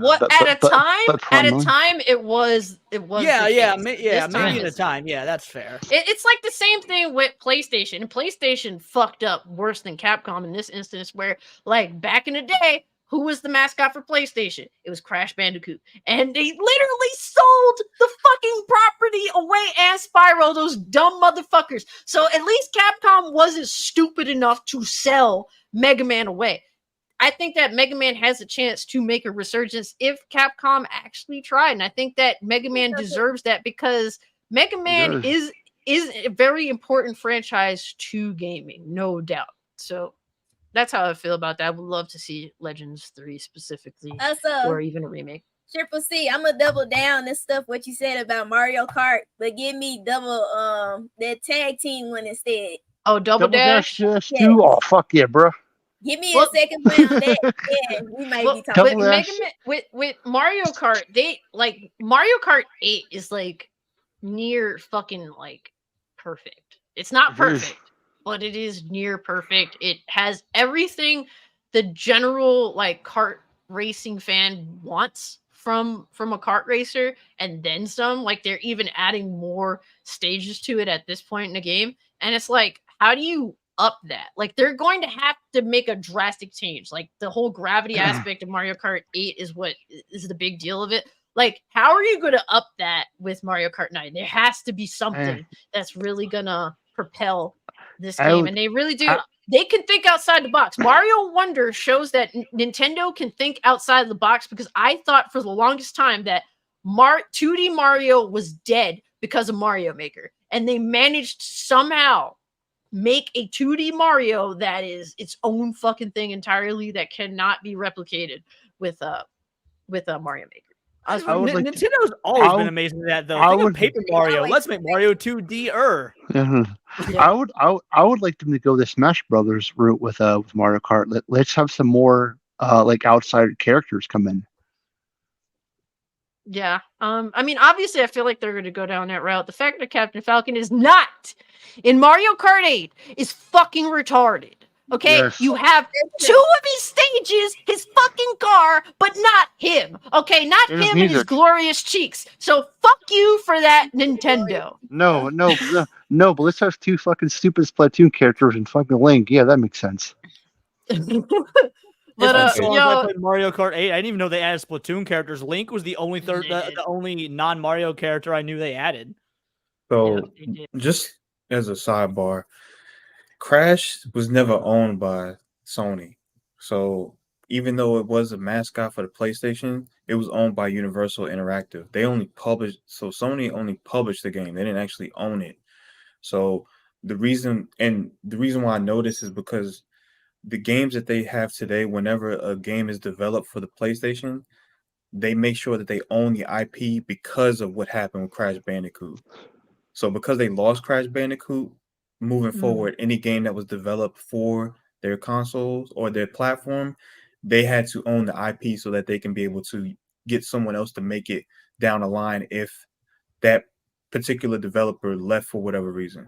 So that's what happened with that circumstance. Good point. I appreciate you throwing that in there. Appreciate that. Shout out to Atreus for the 5, bro. Yo, you need to relax, dog. You've been going in, okay? Thank you so much. Pause. Okay, so going in, pause. But he said just a tip. Whoa. Yeah. He said, Leon, put the drugs down. Mega Man is the face of Capcom. Damn. I feel like at a time really, then why did it take him a decade to make Mega Man 11, and only because Mighty Number 9 pretty much forced their hand? That's true. Just saying. The way Capcom was a smooth criminal with that fucking game. They're like the creator, like I don't know if he's the creator of Mega Man, but like the big Mega Man dev was like, "Fuck you, Capcom, I'm gonna go make my own shit." He was the creator. And okay, thank you for that verification. And it's like Capcom was like, "Good luck to you. Wishing you the best." And when that shit cratered, yo, they were like smooth fucking criminals. Like, yeah, we were nice about it. Now we gonna make our own shit, and that shit is gonna be flames. Yo, the way they did. Yeah, Sailor Mercury said the correct name. That's the developer. Okay, cool. Yeah. And here goes my camera. He's the creator of Mega Man. So, real quick, just shout out to Cannoli Sasquatch. Thank you so much for joining. And Miss Cannoli Sasquatch, appreciate you both pulling up. So good to see you. Hope all is well. TJ, what were you going to say, homie? Oh, in regards to Mega Man Legends, that game is so disheartening to see what that game, like what it was. And the thing is, didn't they make a version where you played as Trombone? Who the fuck is Trombone? So I think there was a version. So they had Mega Man Legends, Mega Man Legends 2, and there's a game where you play as Tron in the I think game. there is like an off game. Yeah, there was a spin-off. They made a spin-off game for her. Yeah. And I never played it. So I never played Mega Man Legends 2, and I never played the Tron game. So you know what? Let me look through my. You mean the girl Mega Man character? There's a lot of shade for Kenji Inafune in the chat, and I just want to say I don't think he's a con man. I don't think he screwed people. I think that he just bit off more than he could chew, because Mighty Number 9, when it was first announced, it was announced as a very simplistic thing, the spiritual successor to Mega Man, and because it got inundated with support from fans, like far more than they saw coming, they thought, all right, we're going to add on to this. We're going to make this literally a bigger thing. We're going to do comic book tie-ins. We're going to do, more expansive. We're going to make sequel games. And unfortunately, it just, they put their hands in too many pies, which led to a lackluster product. What's fucked up is that the gamers that funded that project did not sign up for any of that shit. They just simply wanted a game. And they would have been happy if that game, Mighty Number 9, was a damn good 2D platformer, and that was it. No TV, wannabe tying, comic book bullshit. They wouldn't have given a fuck about any of that. The fact that he went down that route is his fault, whether you call him a con man or not, or just ignorant for doing that. I think it was a moronic decision. I just don't think it's like I don't think he was sitting behind the scenes being like all shady and like, oh, look what we're gonna do to gamers. I think it was more of he saw people excited that they were actually wanted to be in his brand. He wanted to give people more of what he thought they would love, and was unable to deliver. I think it was more of a failure than an intentional con. Yeah. Who knows what happened at the end of the day, but I do lean more towards like Leon on that. I will say that people paid for like super ultra super duper collector's editions and ended up not getting all the shit that they were promised, and that is definitely fucked up on that route, especially to the people that put the most money into your project. I do know that what's his name? Happy Console Gamer's friend. J-Man. Freaking well, his one of his longtime best friends, he's a huge Mega Man fan, and he had bought like the super ultra collector's edition for that Mighty Number 9, and he said, yeah, they didn't give me all the stuff that they promised they were going to get me. So that does suck. I hope that, obviously lessons were learned from that, particularly on creators' side. But yeah, it's unfortunate how that went down. All of us were hoping that he would do a good job, because we were kind of like on his side at that point, because at that point Capcom had been kind of just, yeah, Rob Man, there you go, appreciate you, Black Metal. Rob Man, he confirmed that, yeah, he didn't get everything that they were supposed to get. But yeah, just to make quick say that yeah, Kickstarters, man. I like to only support Kickstarters that kind of already, like, the creators kind of say like, yeah, there's already something like ready. It's like ready to go, just about, just need the money for the printing and all that. So that's how I feel about that. Didn't America McGee get a Kickstarter going for Alice 3? I don't know how it ever turned out, but wasn't that a thing at one point? I don't know. Because Alice Madness Returns in the first Alice game, I don't remember what it was called, but were awesome, and people were clamoring for a third forever. And like 3 or 4 years ago, I believe American McGee announced a Kickstarter for the third Alice game. Okay.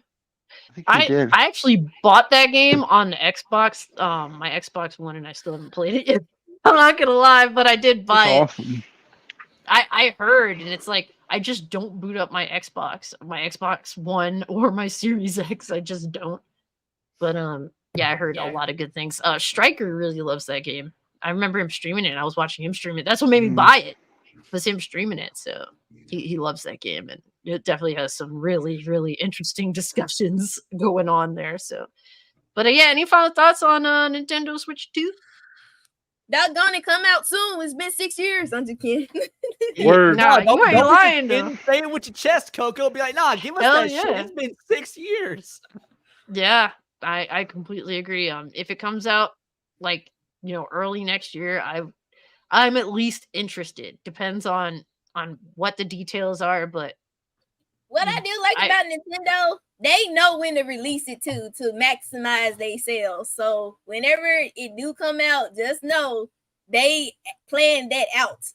And have as much stock as possible, because I remember when the Switch, bro, I was fighting to get a pre-order for the Switch, and I wanted the colorful Joy-Con, couldn't get that. I settled for the gray ones. It was what it was. As long as I got that bitch, it is what it is. I managed to secure my pre-order on Amazon. But yeah, like, please just be in a situation where there is a good amount of stock, and the ability to continue to create more stock. It is not. It basically, don't pull a Xbox Series X / PlayStation 5 where there's just not enough stock, and manufacturing that shit was a problem. So okay, that's what happened with the Wii. Question. People forget the Wii was the problem child back in the day. I mean, those bitches were flying off shelves, not getting restocked. Couldn't get it. It was nuts. This is my quick question too. Then, for all the Metro fans, if they actually made an exclusive console with it and stuff too, and decorated it, would you get it too with it? That wouldn't be it. That would be awesome, but it wouldn't be a launch game then. It would definitely be like after the fact. But that would be cool if Metroid 4 actually did have like a collector's edition. Honestly, the more I think about it, if they're really smart and hit while the iron's hot, I say this holiday season. Don't wait till next year. That's true too. That would be. That's true too. Because look at it, because look how much of an amazing year that they've had. They've okay, the success of the movie, they have a success of the theme park, they have the success of Zelda, and they have 2 Mario games.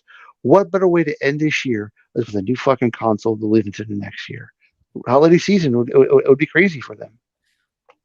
Yeah, you're making a Mario. Hard, it makes sense. It makes, but Mario game hit while it's hot. Semi-close. That is at least semi-close to that of the visuals. I'm not saying it's going to be close to the visuals. Think about it. It's real interesting now. If you think about it, they need a system that can run Call of Duty. No, they don't. Oh, yes, they do. Well, they have a partnership. Yeah, they have a partnership with. They have a partnership, but because they're getting, but they need hardware behind it. The Switch cast. Yeah. I mean, Oz isn't technically wrong. I just feel like they're probably going to put Call of Duty Mobile on the Nintendo platform. Mobile on there. Like, don't put guessing. the latest titles up there. If they're going to have a brand new system to put it on, it's got to be the full version of it. I don't know. Yeah, it'd be a full version of mobile. They're not going to put the new games that they make for the PS5, PC, and Xbox Series consoles on the Switch. Why? The Vita had its own version of Call of Duty. Yeah, like they can make a version, and even I remember when the Wii was out, they made a version of Call of Duty that wasn't the titles that were coming out for the PS3 and the PS4 and the Xbox. No, for the Wii, it was still the same title because it was World at War, I believe. It was a far inferior version. Like, it was the same title, it just like was missing levels and wasn't near as optimized and stuff like that. If I remember correctly. I recall it being a completely different Call of Duty game, and I think even did they get an exclusive like GoldenEye for the Wii? I'm not sure. The Wii had Black Ops and it had World at War. Okay. But I don't remember that one. Oh, and it also had Call of Duty 3, which I think was also on like PS2 or something. I don't know. Yeah, that's an old game. But we had World at War is the one I'm thinking of. I don't know how Black Ops was on the Wii. I just to bring people back to reality, do not expect this thing to be a powerhouse. At the very most, it'll be a Xbox One X type power. Like, that's what I'm expecting. I don't expect anything that'll be remotely close to what the PS5 and the Xbox Series X is doing. Just temper your expectations. To be fair, I don't think any Nintendo fans really want a powerhouse like that, though. I think Nintendo fans want Nintendo to do what they're best at, which is be innovative, not be graphic intensive. That's true. I mean, my thing is, I know for a fact that they're not going to have a powerhouse console, but my one fear is that their next console could potentially be gimmicky bullshit that doesn't interest me. I don't think that they're going to go down that route, but Nintendo does try. They think out of the box, and sometimes they hit gold with that, and sometimes they really fuck up with that. So I'm hoping that they kind of keep the Switch 2 in the same vein as the Switch, but something more powerful and maybe like some extra shit to it. But yeah, guys, moving on. I just want something with a. I just want something that can run games consistently at a. Just at 60 frames. That's all I would really care about. Yeah. Just have something that consistently runs at 60 frames and looks decent. I don't need every game to look like a graphically beautifully amazing game. Like art style is what they're good at. They're good at making art styles and them functioning and performing at 60 frames without any hiccups. So do that and they'll be fine. Yep, I agree. But guys, moving on. We got this sort of leak, man, and to be honest with you, I have to say I'm not sure as to the validity of the leak. It is very questionable to me, but it wouldn't necessarily surprise me if it does turn out to be true. And that is there's a leak saying that apparently that another company that I'm assuming is contracted by Microsoft / Bethesda is going to remake Elder Scrolls Oblivion. And I am a Skyrim hater, and Oblivion to me is far superior as an RPG game. So instantly I'm hyped as fuck, and I can't help it. And if it turns out to be fake, I'm gonna cry. Me too. Did you hear about the other remake that's supposedly coming out too? Quake 2? I did hear an inkling, of that being a part of the leak. To be honest with you, I want Quake 4. I don't. Quake 4 was my shit. That was an early 360 game. Am I a poor kid? I want Unreal Tournament, which is like the poor man's Quake. Damn. I ain't even mad at you, but to me, man, I like seeing Skyrim get all this love for all these years, and then my game just get fucking shat on for years, and people telling me that Skyrim is far superior because of fucking dragons, when it's like you dick faces don't even know what roleplay is. If this comes to fruition, I'm dunking on all you motherfuckers, okay? I don't want to hear that, oh my god, Oblivion doesn't need a remake, or that no one cares about Oblivion. I care, motherfucker! Sir Patrick Stewart voiced in Oblivion, okay? If that isn't enough reason to give that game a goddamn remake, then I don't know what is. But, oh man, like, Coco, how do you feel about this? I mean, what things would you like to see? What things are you hyped to play through again? If it's real. Okay, because I'm just having like a lot of flashbacks come back. I'm just gonna tell you a moment that I had. Now, mind you, this is me coming from PlayStation 2 to PlayStation 3. My first game was Oblivion. So when I actually went into the PlayStation 3 and played Oblivion, and all I see is just this big open space after I break out of that sewage line, it's like, holy crap, where do I go and where do I start? That feeling that I had, I hope that I have it again, at least a tiny inkling of it. Yep.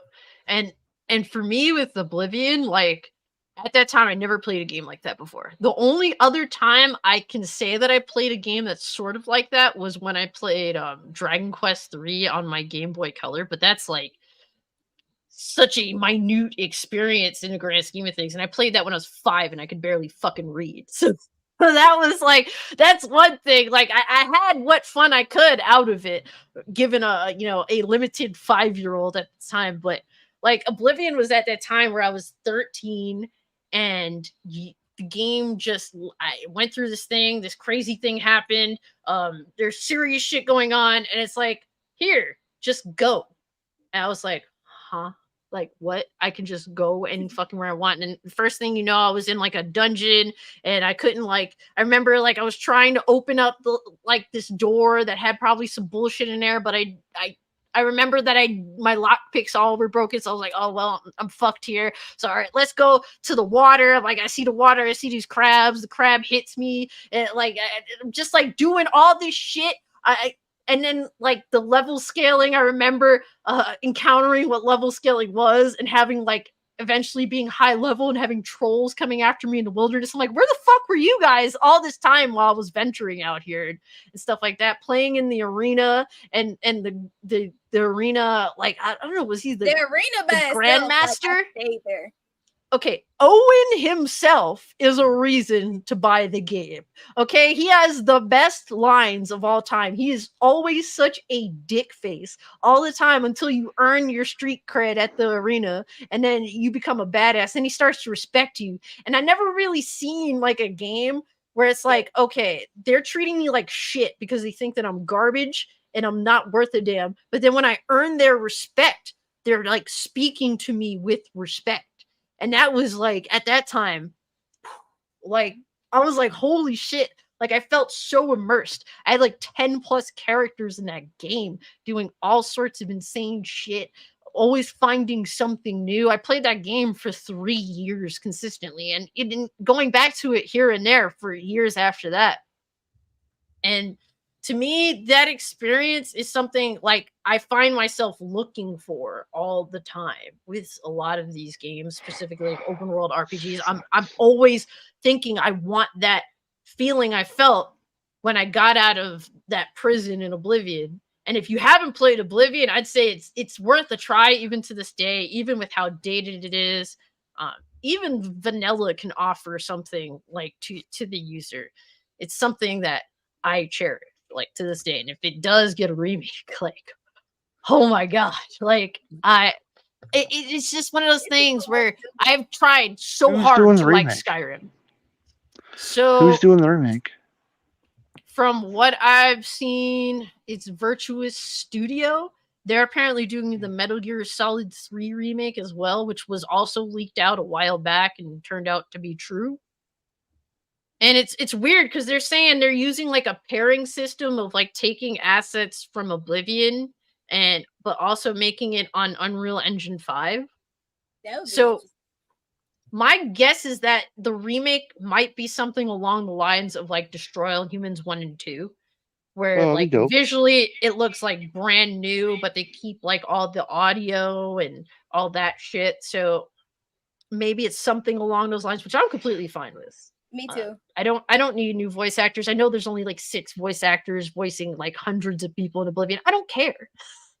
That's what made it so funny and fun and stuff too. It really did.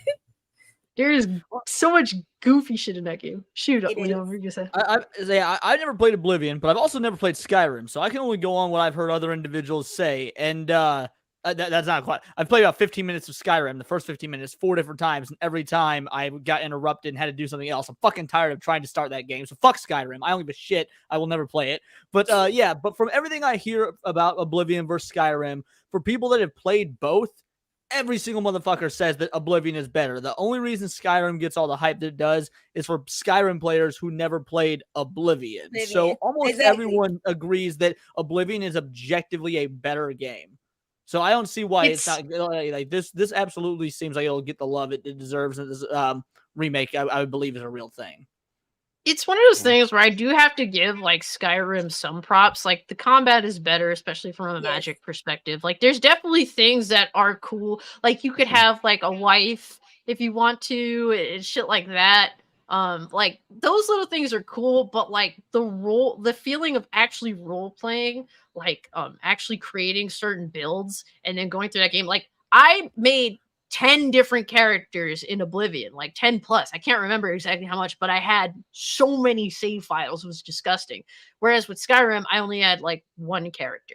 And okay, I hold found on. myself being able Sailor to Mercury, I promise I'm not putting you on blast. I love you. You leave some of the best comments. But here's the problem with modern gaming. She says, I've only played Skyrim. I'll play Oblivion if it's remastered. This mentality needs to fucking stop in gaming. Needs to, I'll only do it if it's remastered. Only if there's HD. No. Certain games, in fact, a lot of games still hold up. You can go back and play them. You can emulate them. You don't need to wait for some greedy corporate cash grab remaster that just makes the graphics slightly prettier because it's in HD, so it's brighter now. The games, just because they're old, does not mean they do not hold up. People are still playing Super Mario Bros. On the NES because that game holds up. That waiting for a remaster or a remake is complete unnecessary and does a disservice to actually carrying on the legacy of games that are more or less lost to time. time. I mean, Cass did that video not too long ago about how games prior to 2010, like 91% of them are gone now because people are not, actually preserving their games. You should not need remasters. Like, get into not just game preservation, but appreciating the roots and the classics of where things came from, even if it doesn't hold up the best. We don't need to be so spoiled that we need all the modern day quality of life stuff. Just appreciating where gaming was and how far it's come, and being able to objectively look at a game and be like, okay, for its time, this did X, Y, Z right, is imperative when it comes to gaming. So gamers are so spoiled nowadays. And again, Sailor, that's not directed at you in general. I'm talking about this mentality across modern day gaming as a whole. But you know what? It's one of those things, and like I do like completely agree with you, Leon. But I will say this. To me personally, I'm very nostalgic for Oblivion. And to me, I could play vanilla Oblivion no problem. I booted it up on my Xbox Series X, and I played it vanilla. But like the great thing about Oblivion as well is one of the most heavily modded games ever. Like out of anything else, like it's Oblivion and Skyrim. There's so many insane mods where you could do all sorts of shit to Oblivion. So it like I watched like my brother play through Oblivion with all these texture mods. It looks like a brand new game. So you can make that remaster if you want to. You can add some really ridiculous shit to it if you want to.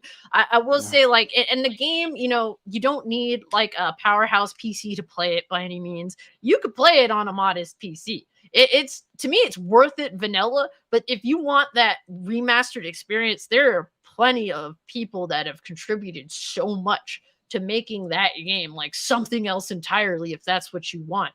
They even with something like Morrowind, there are like texture fixes to that game that even make that shit insane. So you could definitely, if you genuinely want to go down that route and you're just like, I want a remaster version of Oblivion, you could get that without waiting for some mega corporation to do it for you. Like, you could totally get that. And I think it's worth it for that game personally. Like I said, I'm looking at it from a very nostalgia aspect. There's definitely a lot of things that I can personally objectively say about Oblivion that I don't like, particularly the Mages Guild. I think is trash. The Fighters Guild and the Thieves Guild, to me, is the Dark Brotherhood. That storyline alone and the arena is 2 reasons to play through Oblivion. That and the main storyline, I think, is absolutely amazing. There's say this. It's not a. It is so good to actually play as a bad guy in Oblivion. I enjoyed being a douchebag in Oblivion. I'm not gonna lie. I'm glad that you're able to do that, because I'm like, oh, I'm gonna start Fallout 3 for the 33rd time and try and be an asshole, and I can't bring myself to do it. I like the first person. I'm like, I'm gonna murder this person for no reason. And I point the gun at them. I'm like, no, they're just living their best life in the wasteland. I can't do this to them. I'm such a fucking pussy. And then the funny thing is, as soon as you get through with the arena, they actually approach you. They like, hey, we kind of see something in you and stuff that is a little hidden in there. You might want to join with us. Like, who are y'all strange people? yo, exactly. Like, I know the exact shit Coco's talking about. Like, and I will say that will lead you down one of the greatest quest lines in the entire game. So if someone approaches you after murdering motherfuckers in the arena, hear them out. Definitely hear them out. Best dark route ever. Yes, and oh man, there's so many great things that I can say about Oblivion. It's so passionate, and a lot of like Morrowind fans say like Oblivion is that one that kind of let the RPG aspect of it go a little bit, and it does. Like, there's shit in Morrowind that's like so anal from the role play perspective that even I have a hard time like getting into it, and it's like I feel like Oblivion, at least for me, is that good in between where it's like that good, accessible to the average person, but also with the whole role play aspect to it as well. Where Skyrim, I just feel like let go of that, the role play. I just don't. I did whatever I wanted to do when I wanted with one character. To me, that's not really role play. Bro, I remember when I first played Oblivion, I would have like my armor and shit. But then, like, when I wasn't fighting in the arena, I remember like getting dressed in like poor person's clothes and hanging out with the people in the poor part is and the stupid shit I did as a 13-year-old for like the whole role play element of that game is fucking hilarious. No, I'm jealous of that. Like, because like I said, when I say that I'm a pussy, I felt bad for taking the bad guy routes and Shadow the Hedgehog. No. Like, damn.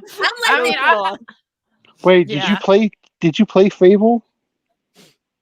Yeah, I love Fable. I've played through it once when it first came out. Like, I loved it, but I never played through like any multiple playthroughs or anything like that. Yeah, I love. I said when I played Fable, like the original one, because you can literally murder the whole like the whole town, including the kids. It was great. Just fucking slaughtered everybody. That's true. Every fucking animal, like little bastards. Oblivion. Fuck you those kill kids. your wife and get the best weapon in the game. I was done. Word. Kill your wife. You can kill your wife and kids. It's great. It's great. You can kill your wife and kids. It's fucking great. I'm sure that some fathers / husband would be happy to hear that. Hey, I mean, I'm recently, separated from my wife, so I might need to let some aggression out and some Fable. Let's go download some emulation. Yeah. It's great walking to a town. There's nobody in your way. You slaughtered it. It's great. Good times. Oh my god. Shout out to Society Reviews. Thank you so much for the 2. He said, this show sucks. Channel the change. Damn it. Yes, the show sucks because I am the head of it. Everyone else here is the one that's propping me up. So thank you all so much for being here. But shout out to Society Reviews, who just recently got monetized. I've been on his Barroom podcast for over a year now, going strong. It's always a fun time hanging out with the homies over there and talking about all sorts of crazy shit going on in the world. That's not just gaming. I like being involved in different sorts of things and not necessarily just talking about gaming. I feel like if I only did that, I would be burnt out. So he definitely gives me like the outlet to talk about all sorts of other stuff, and it's just a good time. So definitely check out Society's channel. Recently got monetized, recently hit that 1K. So shout out to him for his hard work and for everyone that's contributed to lifting up his channel, man. Yeah. It's awesome to see a lot of us growing and doing our thing, and we be looking out for each other. So that's what's up, man. But to me, I will buy anything Oblivion that they end up putting out. There's also a big mod that's going to drop, that's Sky Oblivion, which is essentially Oblivion being remade on Skyrim's engine, which is interesting. I'm kind of a little bit scared. I haven't been looking at stuff at all. I'm in the dark. I just know it exists. My brother tells me things. I don't want to look. I refuse to look. I just want to just have it that when it comes out, it's coming out around 2025. And I want to experience it without knowing what I'm going to find out visually. My brother's been keeping up with it because he's a massive Oblivion fan himself. I bought Oblivion literally just by chance. On my birthday, my dad was like, hey, pick out a few games. And I was that asshole that was like, oh, well, I see this collector's edition for this game. And the cover and the back looks pretty cool. He didn't say that I couldn't request a collector's edition. So I literally picked that out like the scumlord that I was at the age of 13. And on a chance of just looking at a game on the front and the back, it turned out to be one of my all-time favorite games. So that's cool. And like I said, I chased that experience that Oblivion gave me of that freedom that and Oblivion had this good thing where you could just wander, but at the same time, if you want to just be on the straight path, you could do that too. And I really appreciated that at the time, because there's some games that give you that freedom, and then I'm confused and I'm scared. And I'm just like, what am I doing? Where am I going? I feel yes, we need to get you into WoW. We need to get you into WoW. Every MMO I play, I just become lost and confused, and I just fall off because of it. But WoW is literally the same as what you're describing as Oblivion. Just go anywhere, do anything. Yeah, there is a main story you can follow. In fact, I love following the main story, but it's just go places, find side quests, and fuck shit up with various builds. Yeah, to be fair, I also played WoW when I was 15. and I knew nothing about him. To be fair, I actually played WoW at my best friend's house when I was in like the 6th grade, and I knew fuck all about MMOs. He was the one kind of telling me what to do, where to go, and I would go to his house on Fridays, and we would catch up with my who's the fucking the ring nose motherfucker with the horns. I forget what they're called in WoW. Oh, the main. I don't. He's an orc. But yeah, you were no, playing not for an the orc. horse. It's the other one. Oh, it looks like a mule. I don't know. I forget what they're called. I got nothing. It's been so long. I got nothing either. I don't even Yeah. know what they are. Yeah, I don't know what they are, but like I said, I was in the 7th grade, 6th, 7th grade. I can't remember exactly when, playing that back then, and just completely fucking clueless. I had no internet in my house, so the only time I had access to internet was going over to my best friend's house on Fridays, and we would play fucking WoW, or he'd play WoW while I'm playing Halo 2 on his Xbox. Like, we would switch up shit like that, so that was cool. But I'm only Final Fantasy 14 is the only MMO I'm going back to. I can't do it again. I end up lost, man. I never was into MMOs until my buddy got me into WoW about 8 or 9 months ago. I got obsessed with it. I was like, oh, I'm gonna start Final Fantasy 14 as well. And then I realized, no. One MMO. Just choose one and stick with it. Otherwise, you are fucked. Like, yeah, it's so jarring watching like trying to go through an MMO and just being exposed to all this stuff, and you don't and just, you know, figuring out what to do, where to go, whatever. But like, to me, I like Oblivion because you can have that sensation of, you know, being out there, just coming across whatever, but also if you want to go directly on the path, like there's a straight line to it. So I think it did a good job of balancing that. Hey, and yo, RJ, what's up? TJ brings up one of your all-time favorite games. Said I had a similar experience with Mag. The maps were so large, I was often considered to be kicked. Thankfully, never was. Yeah, But, Mag is incredible. I'm glad that he brought that up because I'm Team Sever all day, every day. I've always played that game. I had amazing times on that. I made a lot of great friends. Well, actually, one of my friends that, you know, passed away last year, we met from that game. So yeah, Mag has a near and dear place to my heart. So PS3, that was a great era. 2010, that was a great year. Yeah. Yep. It's one of those things where I never got to play Mag, and it sucks because I hear so many great things, and it's the same devs that made SOCOM, and I know a lot of people that want a SOCOM successor or SOCOM to come back, and I think Mag would also be a great entry in 2023, or, you know, because from what I heard, it was very ahead of its time. I would like to see a Mag 2, you know, a successor to Mag, have a shot in modern day. They had 256 people on one map on the PS3. Damn. That's incredible. Like, no one has. That's insane. So yeah, it was an amazing time. I mean, Zipper Interactive is dead, but there is somebody, I can't recall his name, that is rebuilding the servers for Mag on the PS3 emulator on PC. So salute to him, because that's a tough task, but I appreciate that he's doing it, because there's quite a bit of a rumbling in terms of the fan base of Mag that wanted to come back, and that seems to be the only way that it'll occur, because Sony they had issues with Zipper. Fun action game. This Black Metal Gamer, isn't it? Yes, it is. I'm not typing that out at all. But shout out to Black Metal Gamer. Yeah, that game, it was ahead of its time. I mean, there was definitely some issues with it, but overall, I think those that really loved it really just enjoy and think fondly of the times that you had with your clans and everybody organizing where to go on certain objectives, and, you know, us moving as a unit. And yes, you could get voted to be kicked out of the game if you were not playing the objectives or you were not contributing to the kill count. So yeah, salute to that. Yeah, it is definitely a good feature, especially if you want to bully people, which I support bullying. Difference from physical violence. Just putting it out there. Some people seem to get that a little bit mixed Oh, up. and another good thing that they had proximity chat. So if you kill somebody, you could say something you could be disrespectful, and I was very disrespectful.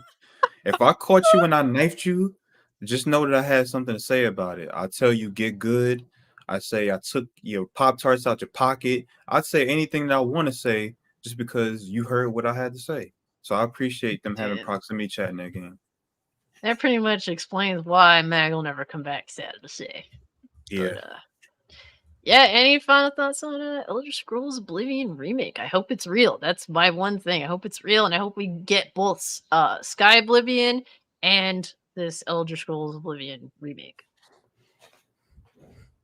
But all right, I guess we'll move on to the final topic, and it's good news, man. It's good news to see. I think it was long coming, but Feminist Frequency is fucking over.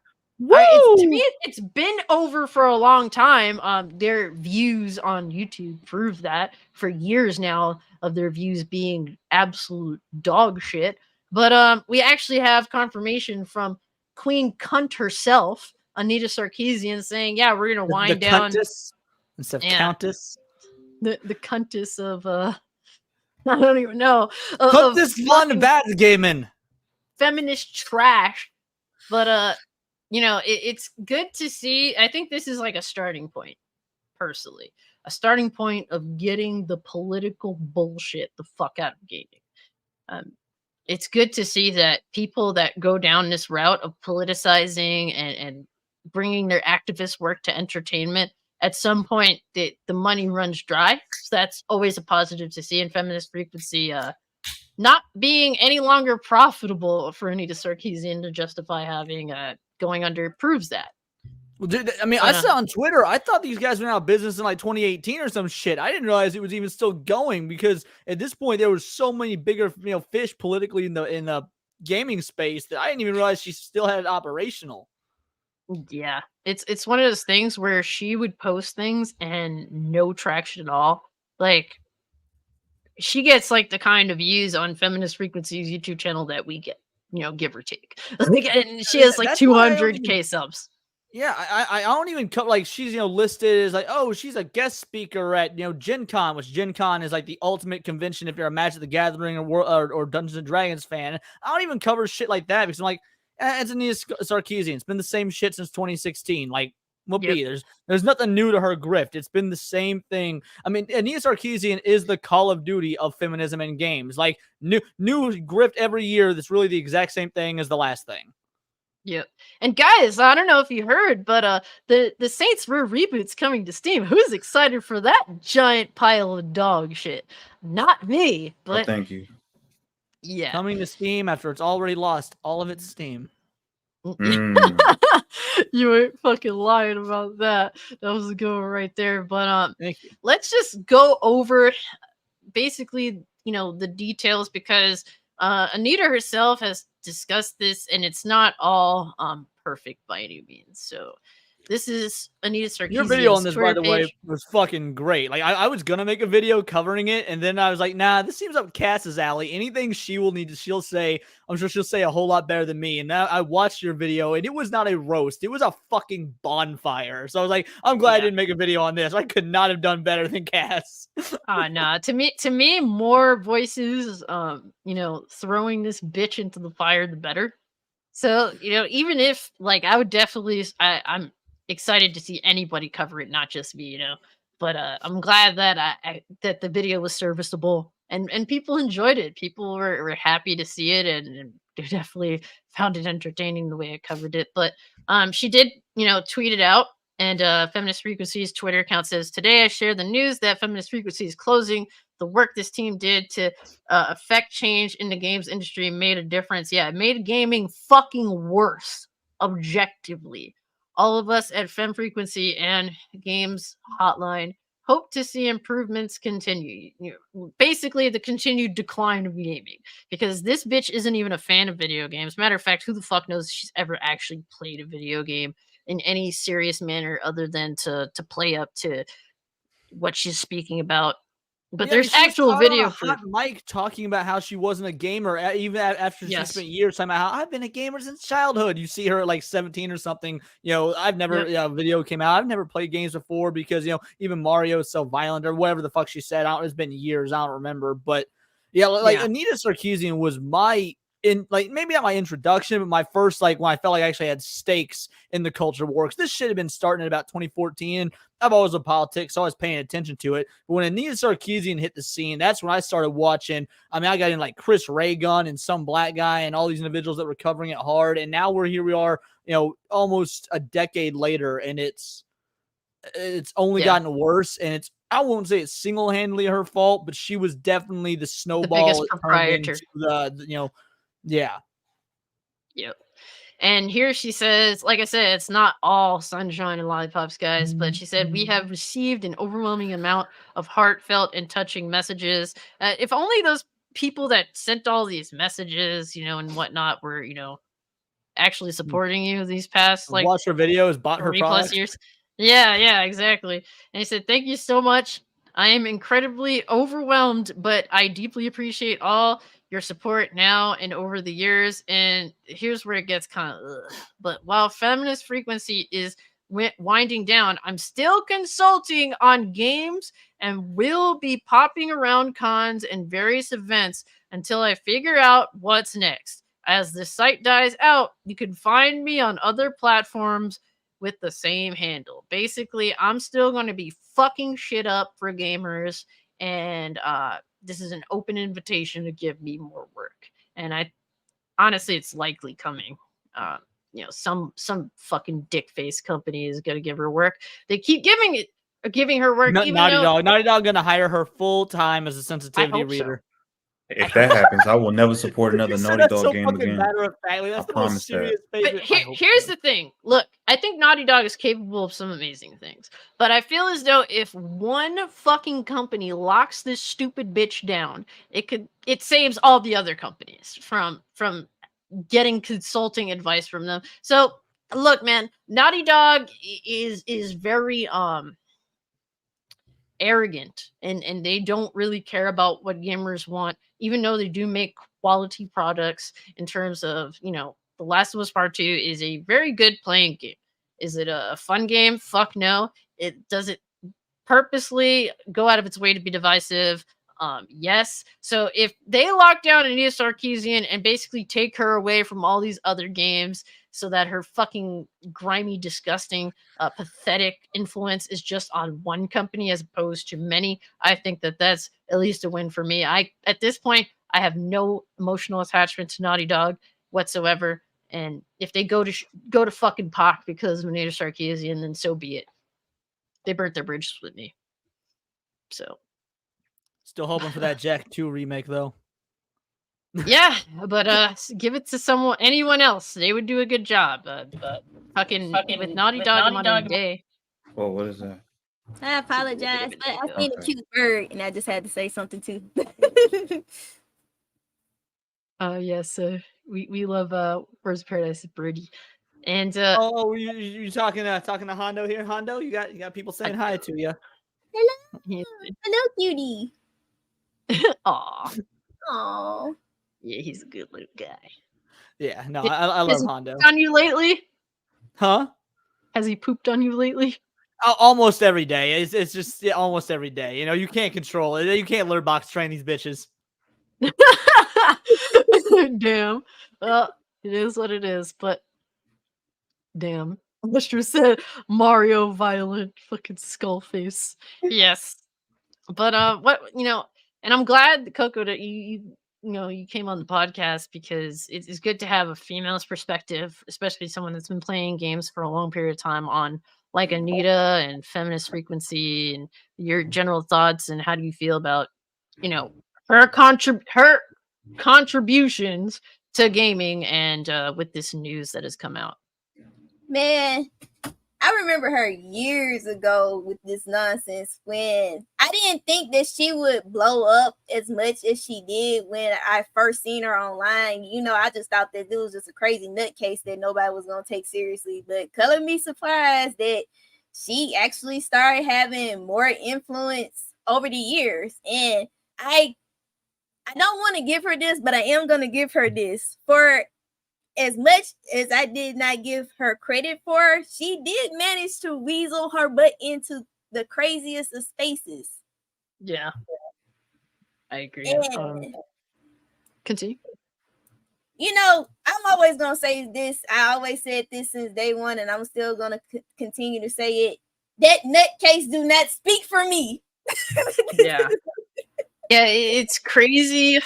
I mean, as like, I mean, obviously I don't mean to be like, I guess, political, but as a libertarian minded person, I have a hard time like understanding the concept of thinking that one person can speak for, you know, hundreds of people and absolutely meet all of their needs, let alone this bitch essentially like claiming to speak for half of the fucking human race.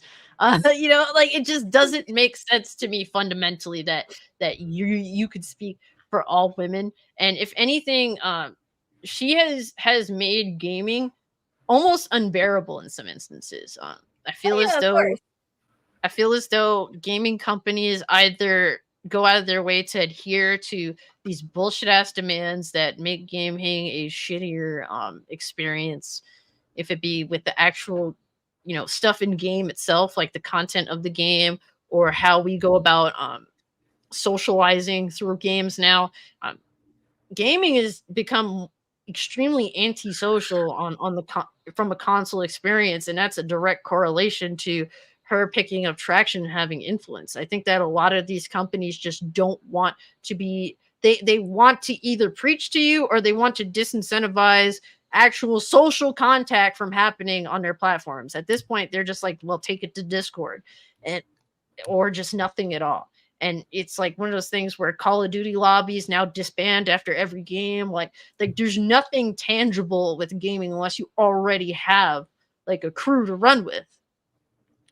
Unless you go to like Discord and you meet up with people in their respective like servers. But like having an interactive experience on a console was what made me fall in love with 7th gen gaming. Like jumping on Call of Duty and fighting in COD lobbies every fucking day, and then eventually coming across some dude that was like, "Hey, yo, what's up?" Like, and having a dope ass experience, and we kick ass together in COD. So we friend request each other, and then we end up finding ways to break COD 4. Like, I remember those experiences. Even like meeting, you know, all the homies on Killzone Shadowfall. Like, bro, I remember meeting Blake, which was how, like, basically to connect for a lot of us. Blake, we were in a Killzone lobby, and he was talking shit to this one other person, and we were all on the same team. And the next thing he does is say, like, "Hey, Adventure Time, have you ever taken a shit in a wishing well?" And that's like literally how our friendship began. And we've been friends for 10 fucking years. Just because he was saying some goofy ass shit in a Killzone Shadowfall lobby like that. That is how our friendship began. And through like meeting Blake, I've managed to meet like Coco, TJ, Osnot, like all of our other friends as well. Like from like that, at least my perspective with it. And it's because of the social aspect that was propped up during that time. Oh shit. Damn, rip. You missed me. Oh no. But I feel like now, like, why do you keep paper towels by your computer desk? Well, it's not for fucking Pornhub, let me tell you that. No. Oh, he took a little shit on you. Nah, you got the chair next to me, but you know, it's okay, buddy. But no, at least it was on. Fuck Norris. Fuck Norris says, does anyone remember Zombie Unicorn or Bully Hunters? I don't remember Zombie Unicorn by name, but Bully Hunters was fucking hilarious. Yes. Oh my god, don't mention Bully Hunters was a riot. I'm not gonna say the name of that movement, but yeah, it's it was based off of some guy, and I think he committed suicide. I don't know. There's a lot going on with that situation. And is it revolving around Zoe Quinn or whatever the fuck her name was? Yeah, that was her. Yeah. Apparently, I think it was like her ex that ended up self-deleting. He deleted himself, and then you know that she had gotten raving reviews because she had connections with certain people and she had slept with certain people to get good reviews for her. And then it turned into, oh well, why you're hating women being in gaming spaces, and it snowballed into that. And then somehow the actor, I believe Adam Baldwin, was involved, and he my was favorite taking restaurant. up. Yeah, he was taking up with, he was taking up for the side of gamers. So, even though he wasn't, I don't think he was a gamer himself, but I appreciate that he did that because he brought a light to a situation that was being falsified, and he was able to add some legitimacy to the credibility of gamers in that instance.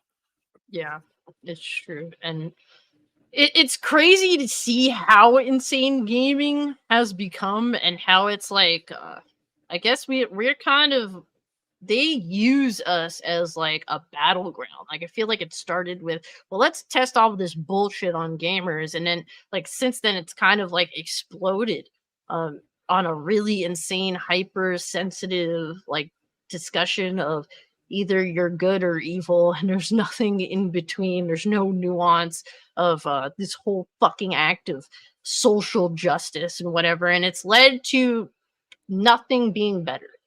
Nothing at all being better. All these activist groups that claim to be fighting for the well-being of some group, some disparaged group or another.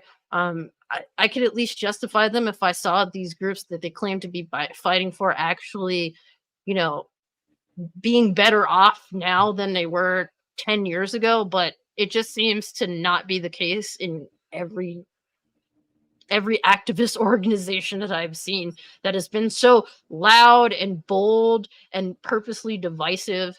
And at some point we have to really assess this instead of kicking the can down the road. A lot of people don't want to come to any conclusions, but I don't need any particular activist organization being like Feminist Frequency or Anita Sarkeesian speaking for me. Matter of fact, just stay the fuck out of my way. And to any of these groups, to any of these companies, these gaming companies that have this bitch speaking for me in regards to how to handle females in gaming, if I find out that she's involved in your game, you're fucking done. Like, there's no chance of me buying your game. Just because, like, she has made herself public enemy number one. Because she is the poster child of fucking up gaming. There is no, the gaming is not nearly as fun of an experience as it was back 10 fucking years ago.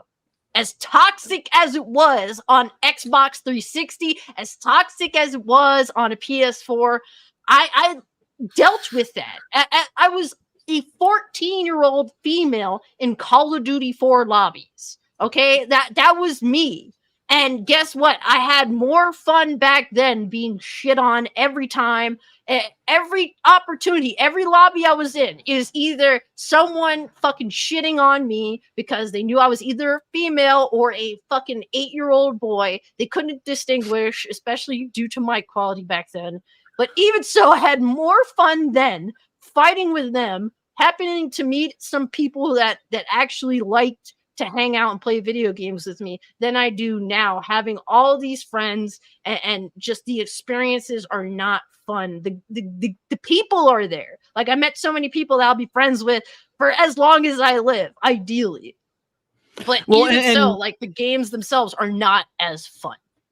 And Rocky the Black Dragon says, these simps, white knights, and boss doing anything to get in her pants. And my question is why? Like, have you ever looked at Anita Sarkeesian's face? She looks like a fucking hawk. Like, I love Hondo very much, but never once have I thought, let me put my penis in Hondo. Why the fuck would people want to screw this bitch that looks like an actual bird? If you knock her over, her bones will break. I bet they're hollow. Look, man, I gotta quote one of my all-time favorite movies, A Bronx Tale. When De Niro was talking to his son, he said about Sonny, they do not love him, they fear him. It's the same thing with Anita Sarkeesian. They do not love her, they fear her. They don't, if they feel as though if they don't abide by the rules that she happens to make in regards to women in gaming, then they will be ostracized. They will be met with great scrutiny. It's not It's not about them feeling like they want to do the right thing. They don't give a fuck about that. They just we're talking about her male fans, because she does have male fans out there, and I don't get how. Yeah, I mean, there's always gonna be like at least one. It always is the case. That's why only Siths speak in absolutes, right? Because there's always gonna be that one dumb motherfucker. Only Sith or only simps? Because if you said only simps, that's both. Beautiful. Because only simps deal in absolutes. I'm gonna make a fucking t-shirt and wear that. And only simps deal in absolutes. That's great. Just facts, but yeah, it's one of those things where she's gonna have fans. I mean, I don't get it. I'll never get it. She had a 15-year run. That's too damn long, but I will give props where props 14 and a half years, too long. 15 years. Yeah. She had ran this whole doggone foolishness to the ground. And I would give her props for there, because not a lot of people can honestly say that they was in industry for that long and actually had major influence and stuff. I don't I've seen NFL players watch out in half the time. And that's the thing to warn about. This woman has had such an immense influence for well over a decade in gaming, having no knowledge of video games, no talent at all in regards to the video game space, zero. Yet this fucking bitch is able to have that long of a grasp, and will continue to have the mind share of developers in the gaming space. That is that's the mind-blowing thing about it. But I think the important thing that we as gamers have to continue to beat into these motherfuckers' heads is that if you don't change, then this will be you next. Exactly. That is it is what all these activist organizations, if not in the gaming space, in every space, you're seeing them start to die. It's going to happen where if you continue down this route, at some point, people are just going to stop listening. Unfortunately, these companies gave Anita far more time than she deserved. Yes.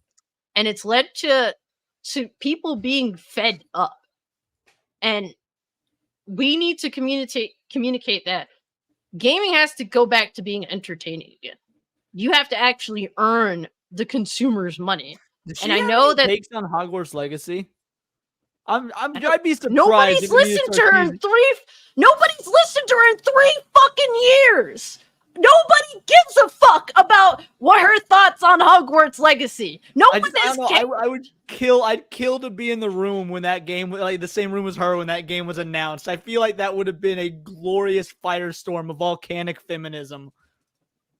Well, of course, the fact that you could choose to make a male or female protagonist alone is problematic to her, because there has to be more games that have a female-only protagonist. So on that alone, she'd find that problematic. And no, you know what? I'm not gonna get you in trouble. Not today. Not today. I mean, hey, I've said some insane stuff. Okay, I'm gonna say you're more than welcome to speak your piece. There's nothing wrong with having an attractive woman as a protagonist and having her be badass. There's nothing wrong with that. Look at nothing wrong with saying that's gonna get her in trouble. It's sad that she's like, I don't want to get you in trouble for saying this, and it's like a chill, normal statement. Like, this is something that is like, it's like you're gonna be that one person. What kills me? What fucking kills me is that I'm saying I don't want to stare at ugly fucking bitches in video games. Now, if all the dudes were also ugly, I'd be bitching about the dudes being ugly in video games too. But it just so happens they particularly aim to make women fucking heinous looking. And look, I'm no 10. Okay, I'm not here, but I don't want to play myself in a video game unless it's a souped up version of myself. I don't want to play as women that are ugly as fuck in video games. And if dudes start to get consistently ugly in video games, I will also bitch about that too. And trust me, there are some ugly motherfucking dudes in video games too. But like, you want to represent women and then you make them all disgusting in some way, shape, or form. If it be their personality, if it be the way they look. And it's like, do you really like women though? do you? I don't understand. Maybe it's like a bunch of fucking dudes. It's either ugly bitches that are making these video games, or it's dudes that are fucking virgins in their 40s making these games, and they hate women because they can't fucking get one. It's either one or the other, but it's insane that people throw this argument to me. Well, you're a heterosexual female. Why do you care if the women look nice or not in a video game? It's because nobody wants to look at something ugly for 20 fucking plus hours. Okay, nobody wants to do that. Heterosexual dude, allegedly, I can also say this about males. Like, I don't want to look at a fugly male character. I also don't want to look at a fugly female character. Now, in WoW, I won't lie. In WoW, I play a female character because, you know, if I'm going to, like you said, spend hundreds of hours, I'd like to be looking at a nice frame. And I made this dark elf chick. She's fire. But, like, there is nothing wrong. Where was it? Sailor Mercury said, yeah, Japan still puts hot women in games. That's, you know... Hypnotic, and you're not wrong. Like, no, think about it though. Like, you and Coco here are both very attractive women who clearly real gamers. I'm sure you guys want to play with actual attractive character models as well.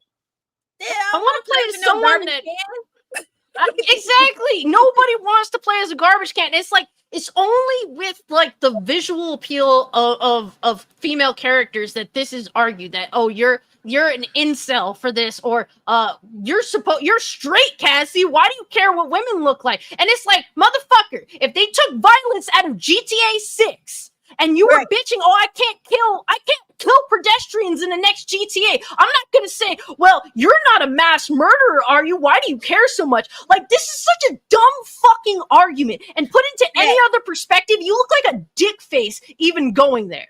It's not about, my sexuality or like dudes that whether they can get bitches or not. Nobody wants to look at someone ugly for a long period of time. Period. Unless the story it's got nothing to do with getting bitches. Let me tell you, there's far. I've met a lot of bitches. I played a lot of video games. There are more good games than there are good bitches. Like, yeah. But I just don't understand the argument like that people have with it. It's so we can't have a real conversation because it's like instead of taking it to the companies, someone just wants to get a one up on the person that's willing to speak out. Like there's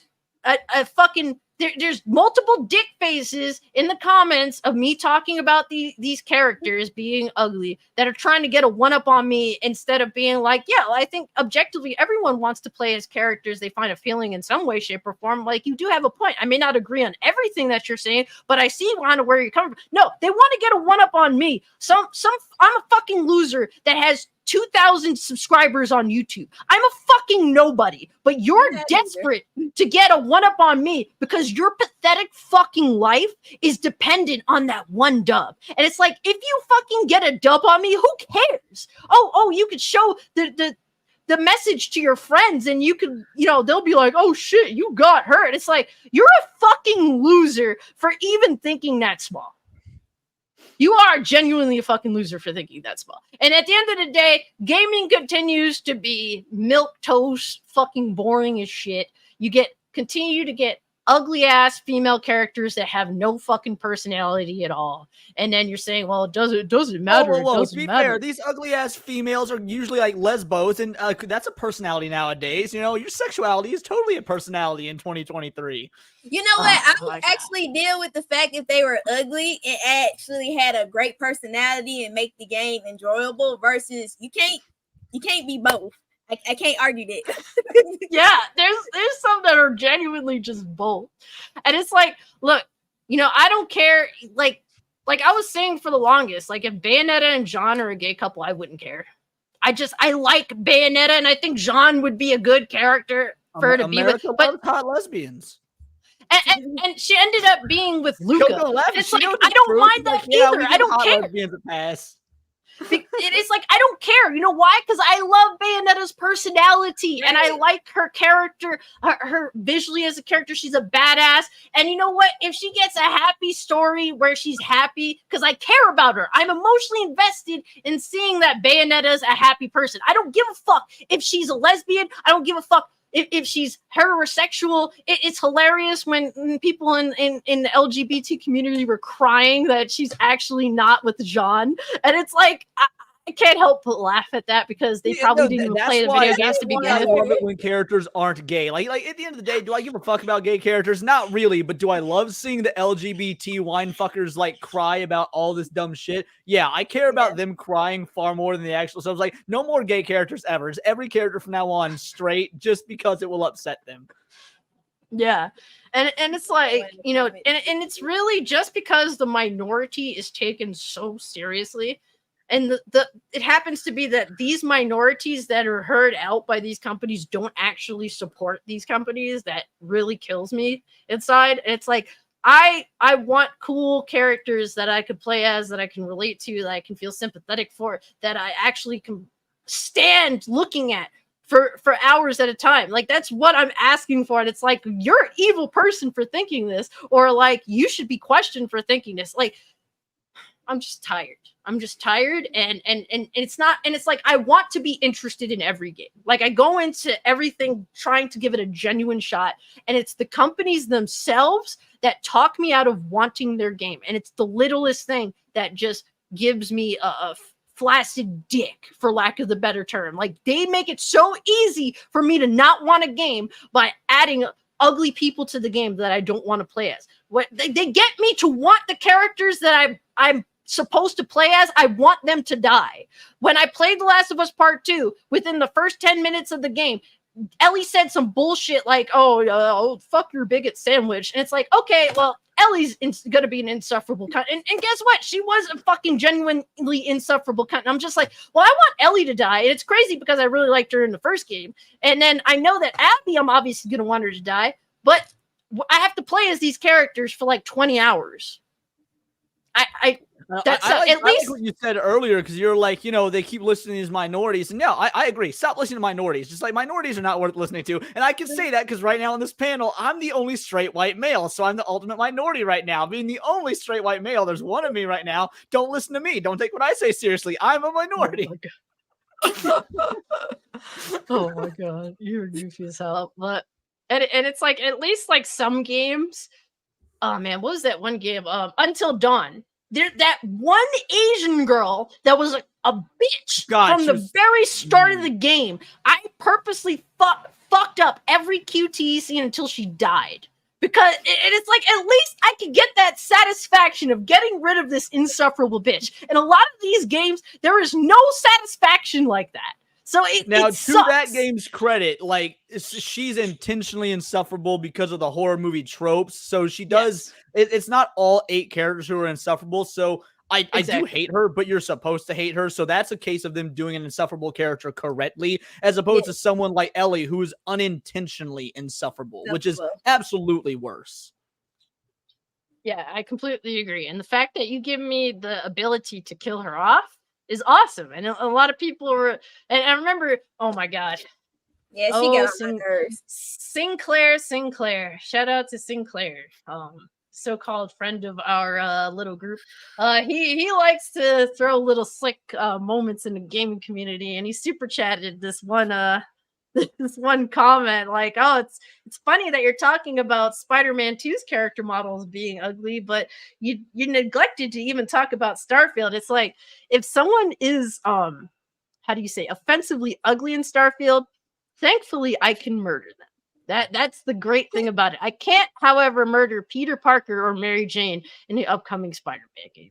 Although I'm sure Marvel would love to murder Peter Parker, being all, you know, straight white male again. Now, Mary Jane, she's safe on account of the lack of penis, but you know. Oh man, but I fucking hate Marvel. Yeah, Marvel just finds every way possible to make you just flaccid. Like, there's ever want to see Spider-Man cucked? Well, guess what? We got the comic book for you. I just miss relatable female characters. I do. Yeah. And most relatable female characters are shat on. Yes. And most relatable female characters are relatable in general, not just because they're female. I can relate to multiple female characters being a dude because they're just well written. Written. Yeah, I agree. And like, to me, Bayonetta is one of my all-time favorite characters. And she isn't necessarily like the most relatable person, but like she has like this amazing story. She has a cool character model. They absolutely shat on her for being unabashedly feminine and beautiful, and isn't afraid to use her good looks and her sexuality to do what she has to do, get what she wants. And that's cool. There's nothing wrong with that. Like, why is all of a sudden characters like Catwoman a bad thing? Like, women can be extremely different. Like like the thing is, what I always found interesting about wrestling up until they decided to push making the women all like the men was that like women's wrestling, they could have like the catty shit, the catty ass story, like the petty fucking storylines. You have like the super feminine girls, and then like the ones that do act like male wrestlers. Like it adds a lot more like potential diversity, for lack of a better term, because that's normally used in a fucking no, this is the good kind of diversity. It's diversity of writing, of ideas, of thoughts, like the good kind of diversity.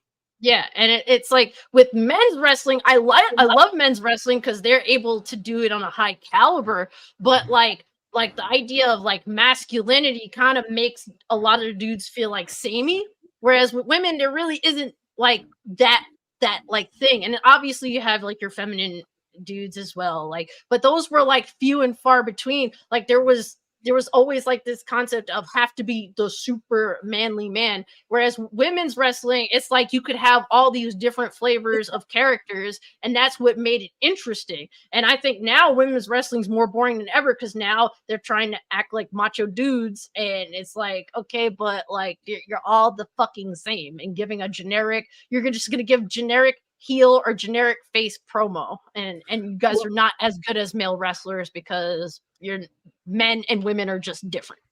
Well, and to tie that back to video games, so I saw a couple nights ago, I watched Resident Evil Death Island, the new CGI Resident Evil movie that's canon, that, it brings Jill Valentine back, and it's the first time Leon and Jill, my two favorite characters in all of Resident Evil, it's the first time they've ever shared screen time in Resident Evil history, so that was like monumental for me. But they used Jill's design from Resident Evil 3 Remake, and while I was watching the movie, I got an idea for a video. I was like, did they ruin Jill Valentine's character? Is Jill Valentine still Jill Valentine? And I'm having trouble actually scripting out this video because so much of what makes Jill Valentine is because the series has been running so long.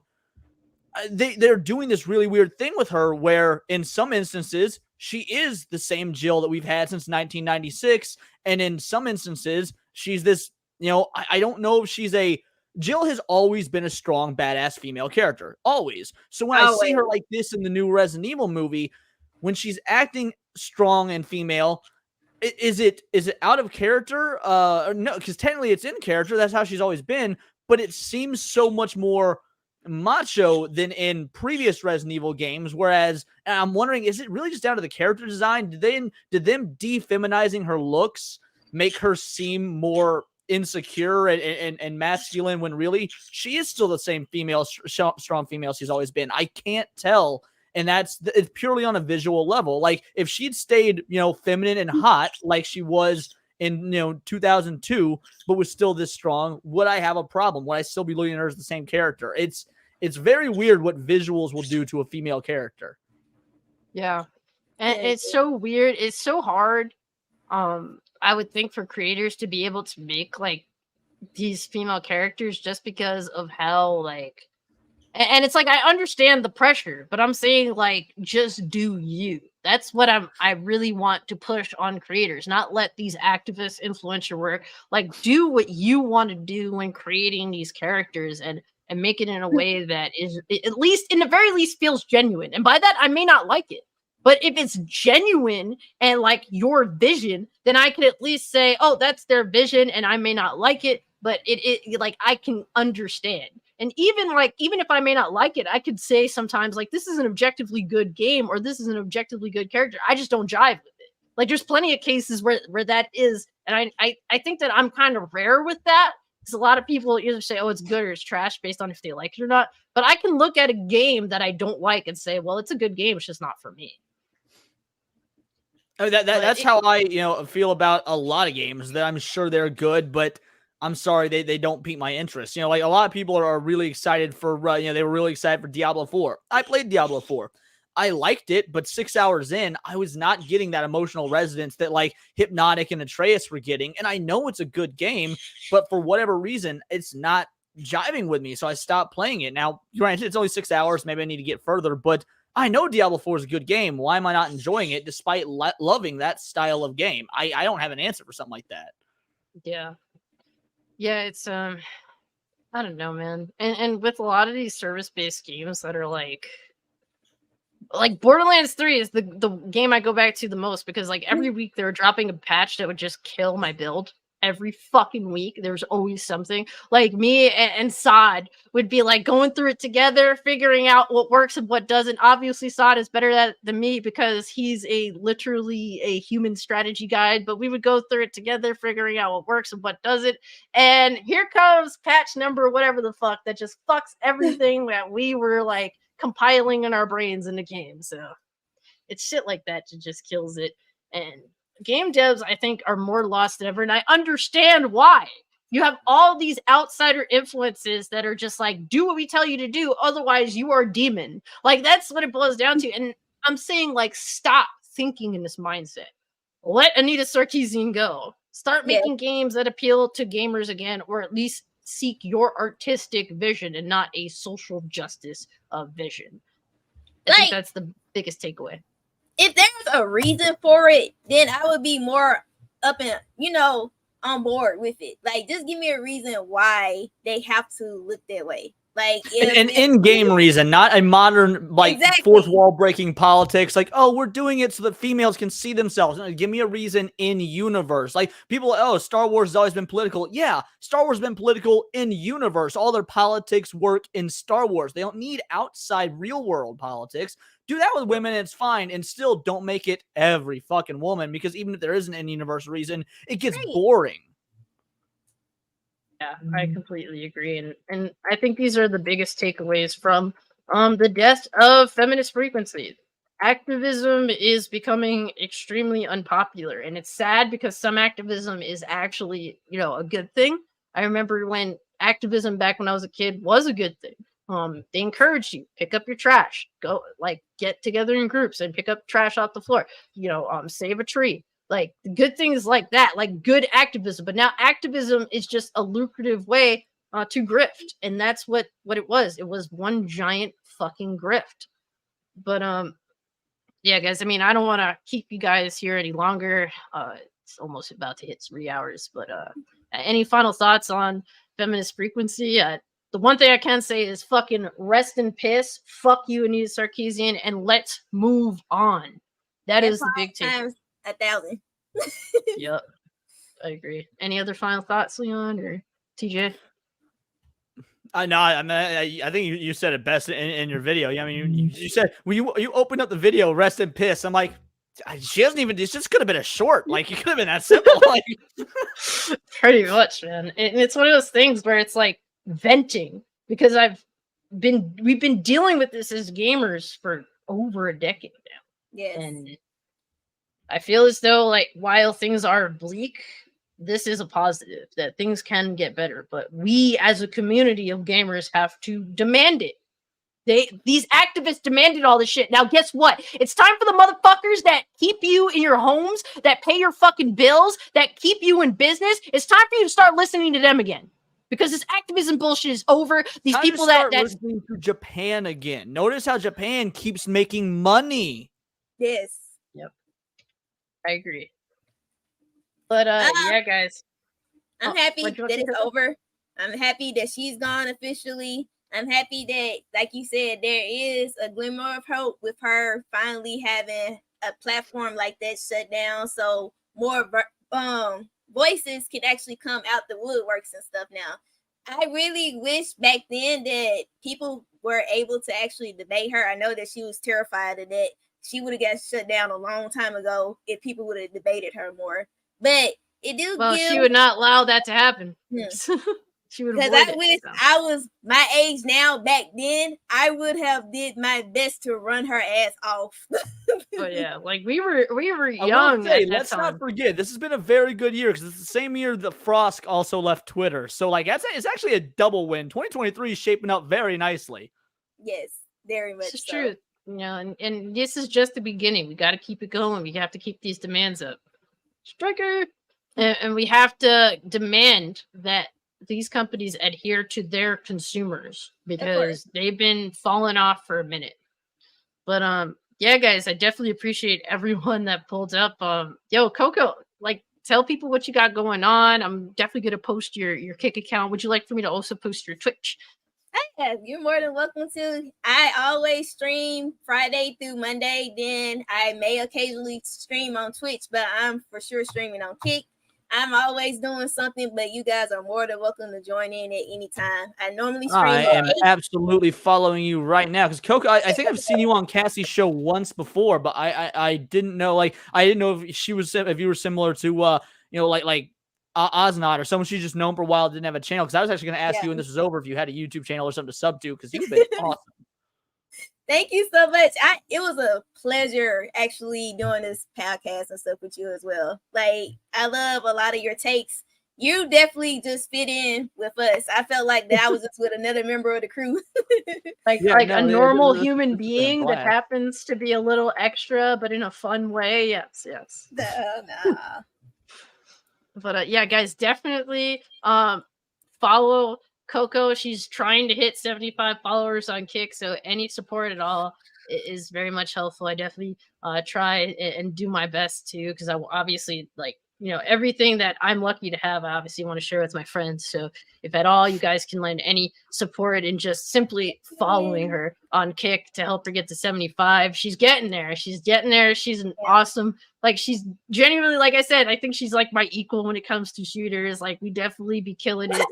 we're equals. Like, when it comes to COD, like, we both holding it down. Like honestly, like, that means you're both better than me. I suck at shooters, so you know.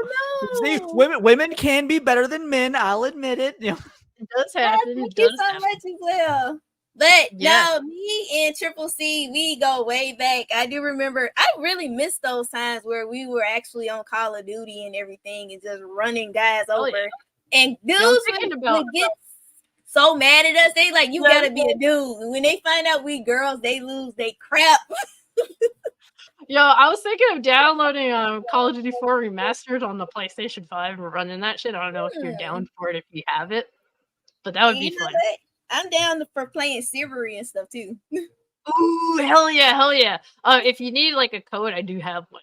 Just so you know, I don't know if I have a Steam code for it. If you need it. Yes. If you need it, hit me up. You definitely run that. But yes, like I said, getting close to 75. Any help that you can offer, Coco, I appreciate it. She appreciates it. Yes. And Leon, what you got going on? Let us know. Obviously, I'm going to post your YouTube channel. Anything else you want me to post, let me know. Follow you as well. Thank you very much. Yeah, obviously, I run the channel Words of Paradise. Yeah, Leon Idol, but the channel name is Words of Paradise. I cover pop culture and nerd news through a political lens, usually through a political lens. Not everything is nerdy, but 99% of my videos are, until you get one like today where I think there should be a point when you're so fat you're just not allowed to fly anymore. Fat fucks are getting real out of hand as of late. So every now and again, but it counts as a nerdy video because I know there's a lot of fat nerds out there. But yeah, in general, if you want to talk about pop culture and nerd through a political lens, not left or right, I disagree with both sides depending on who is fucking up our culture the most at any given time. Lately, that's a lot of the left, but it also happens on the right as well. I will go hard on Matt Walsh. So yeah, come check me out. Definitely come check me out now more than ever because I'm moving to 2 videos a day, which I'm sure is going to fuck me in the algorithm, which I think it'll be great in the long run. People have said they want to see more. I will happily start doing more, do 2 videos a day. But until the algorithm gets that sorted out, I'm sure my next couple weeks videos views are going to be trash because I almost said Nintendo because YouTube is not going to know what to recommend. So yeah, hop on, drop a subscribe, check out the news, and 2 videos a day. Let's help the algorithm realize that I am worth it. There's not enough straight white male voices out there giving their thoughts on nerd culture, guys. You're Leona, okay? So I don't know what you're talking about. I'm thinking about I actually think I might start doing that as a character, like once a month or so, whether it be for streams or videos, just bringing out the Leona and make her an actual character. Coco, I went on a stream in drag one time and was telling people they had to respect my pronouns and stuff. So that's the Leona stuff. Yeah, I might make Leona a full-on character that pops up once a month for videos. Yeah, it would definitely be entertaining, and it would make the right people very angry. So I definitely actually make the left people very angry. Well, it would put it that way, yes. Under a political lens. True, yes. It piss off both. Yeah. But hey, I'm all for making both sides mad because at the end of the day, they don't really speak for the general audience. They just bitch and whine and fight each other. But TJ. Got anything to promote or any parting words with the chat? Of course not. I don't have anything to promote. But another episode for the books. This was a good one. I actually went 3 hours. I wasn't expecting us to go, considering the amount of topics that we had. But overall, I think great show, great guests, great topics, and that's it, man. Oh yeah, Triple C. There's something important that we want to talk to you about, and I'm just gonna bring it up now. Since we are close to 30 and since we both going to become 30, I think we might need to do something special with it. Oh, yeah? Really? Like, in regards to what? Like, have like a 30 group and then discuss what it is to become 30? It's like an AA meeting, I guess? I guess we might as well. No, you need to discuss AARP. Get your Medicare. Oh, fuck, no. All right. Time to kick TJ out. All right. Damn, rip. But yeah, guys, Alex, fuck Norris, Sias, appreciate you pulling up, even though I know you was working. VG Legends, Rocky, Sailor Mercury, you guys added so much to the chat. I really appreciate you guys. Guy. I love your audience. They are so awesome. Everybody. Yeah, like a lot of dope, down to earth people that they've dealt with the same stuff that we're going to, and I really do like. It's good to get like everyone's thoughts, even if people think that I'm wrong, even if people think that I'm right. Like it's good to assess and have that balance to keep me balanced, and overall, it's good to get the general thoughts of everyone out here. But also, Cassie's got a great audience where she fucking sucks. People let her know, be like, "Yo, dumb bitch, why did you say that? Why do you have this opinion? Are you fucking retarded?" Like, yeah, I was actually reading some of the comments and stuff. They was like, "Wait a minute, ma'am." If that's the case, I do appreciate it. As long as it's obviously fair, not hateful. Like critiques are good. That's what helps to keep me fair and not like going to any particular side. Like I want that. As long as it's fair and not, ridiculous, over the top, purposely trying to get like, trying to beat me down or whatever. Because some people don't want me to make YouTube videos. They don't want me to have this. And those people, well, you can go because you have more balls than the vast majority of them, despite the fact that you're a chick. We say boo to them and throw a tomato. That's what we do with them. Yep. And little Iggy pulling up, this little guy. But also, thank you so much to Astro. Always appreciate you pulling up. Rome, what up, dog? Michael Joe, appreciate you pulling up, fam. Goodall, Hypnotic, always appreciate you spending some time dropping some crazy ass comments in the chat. Let me see. Yeah, Cassie's a 9 confirmed. Which hell yeah, we all agree with that. I agree. Michael Wells, thank you so much. RJ. Alex versus Evil. If I also Black Metal Gamer, you had some dope ass thoughts as well. Appreciate you pulling up and guys, I mean, thank you so much for the donos, Black Metal Gamer, Lord Metroid. Thank you for coming in, member Lord Metroid. Dante's Rant Room. That dude has good content too. Dante's Rant Room. I highly recommend checking him out. Also, Atreus, thank you so much for the donos. And Atreus has a dope ass channel in Society. Like I said, he just got hit the 1K. No, fuck Atreus. Don't go support him. In fact, unsubscribe. No, I'm joking. Everyone go support Atreus. He's amazing. Yes. He is awesome. And guys, I'm about to hit 150 followers on Kick. Any help? Please give it a try. Just give it a try. It's catching up to Twitch. They just added like being able to clip after the stream is over. So I've been making like a bunch of stupid ass clips of me saying dumb shit or dumb shit going down. So it's fun. I might actually stream tonight because Baldur's Gate is pretty entertaining and I just don't care. Sleep is not a thing for me anymore. So I've accepted that and I'm going to do whatever the fuck I want to do when I want to do it. So please, if you haven't made a Kick account, give it a try. You can hang out with me. There's my YouTube content. There's my Kick content. It's completely separate. So you're missing out. And it's always cool to hang out with the homies. And Man, Alex vs. Evil, and always be holding it down at 3 in the morning, hanging out with me. And also, Astro sometimes Evil doesn't fucking sleep either. It doesn't matter. It doesn't matter. I'm streaming with you guys. I'm streaming on my own channel. Alex is always there. Alex is like God. He's everywhere and nowhere at the same time. Yes, but really, guys, thank you all so much. And with all that being said, we are out. Peace. Bye.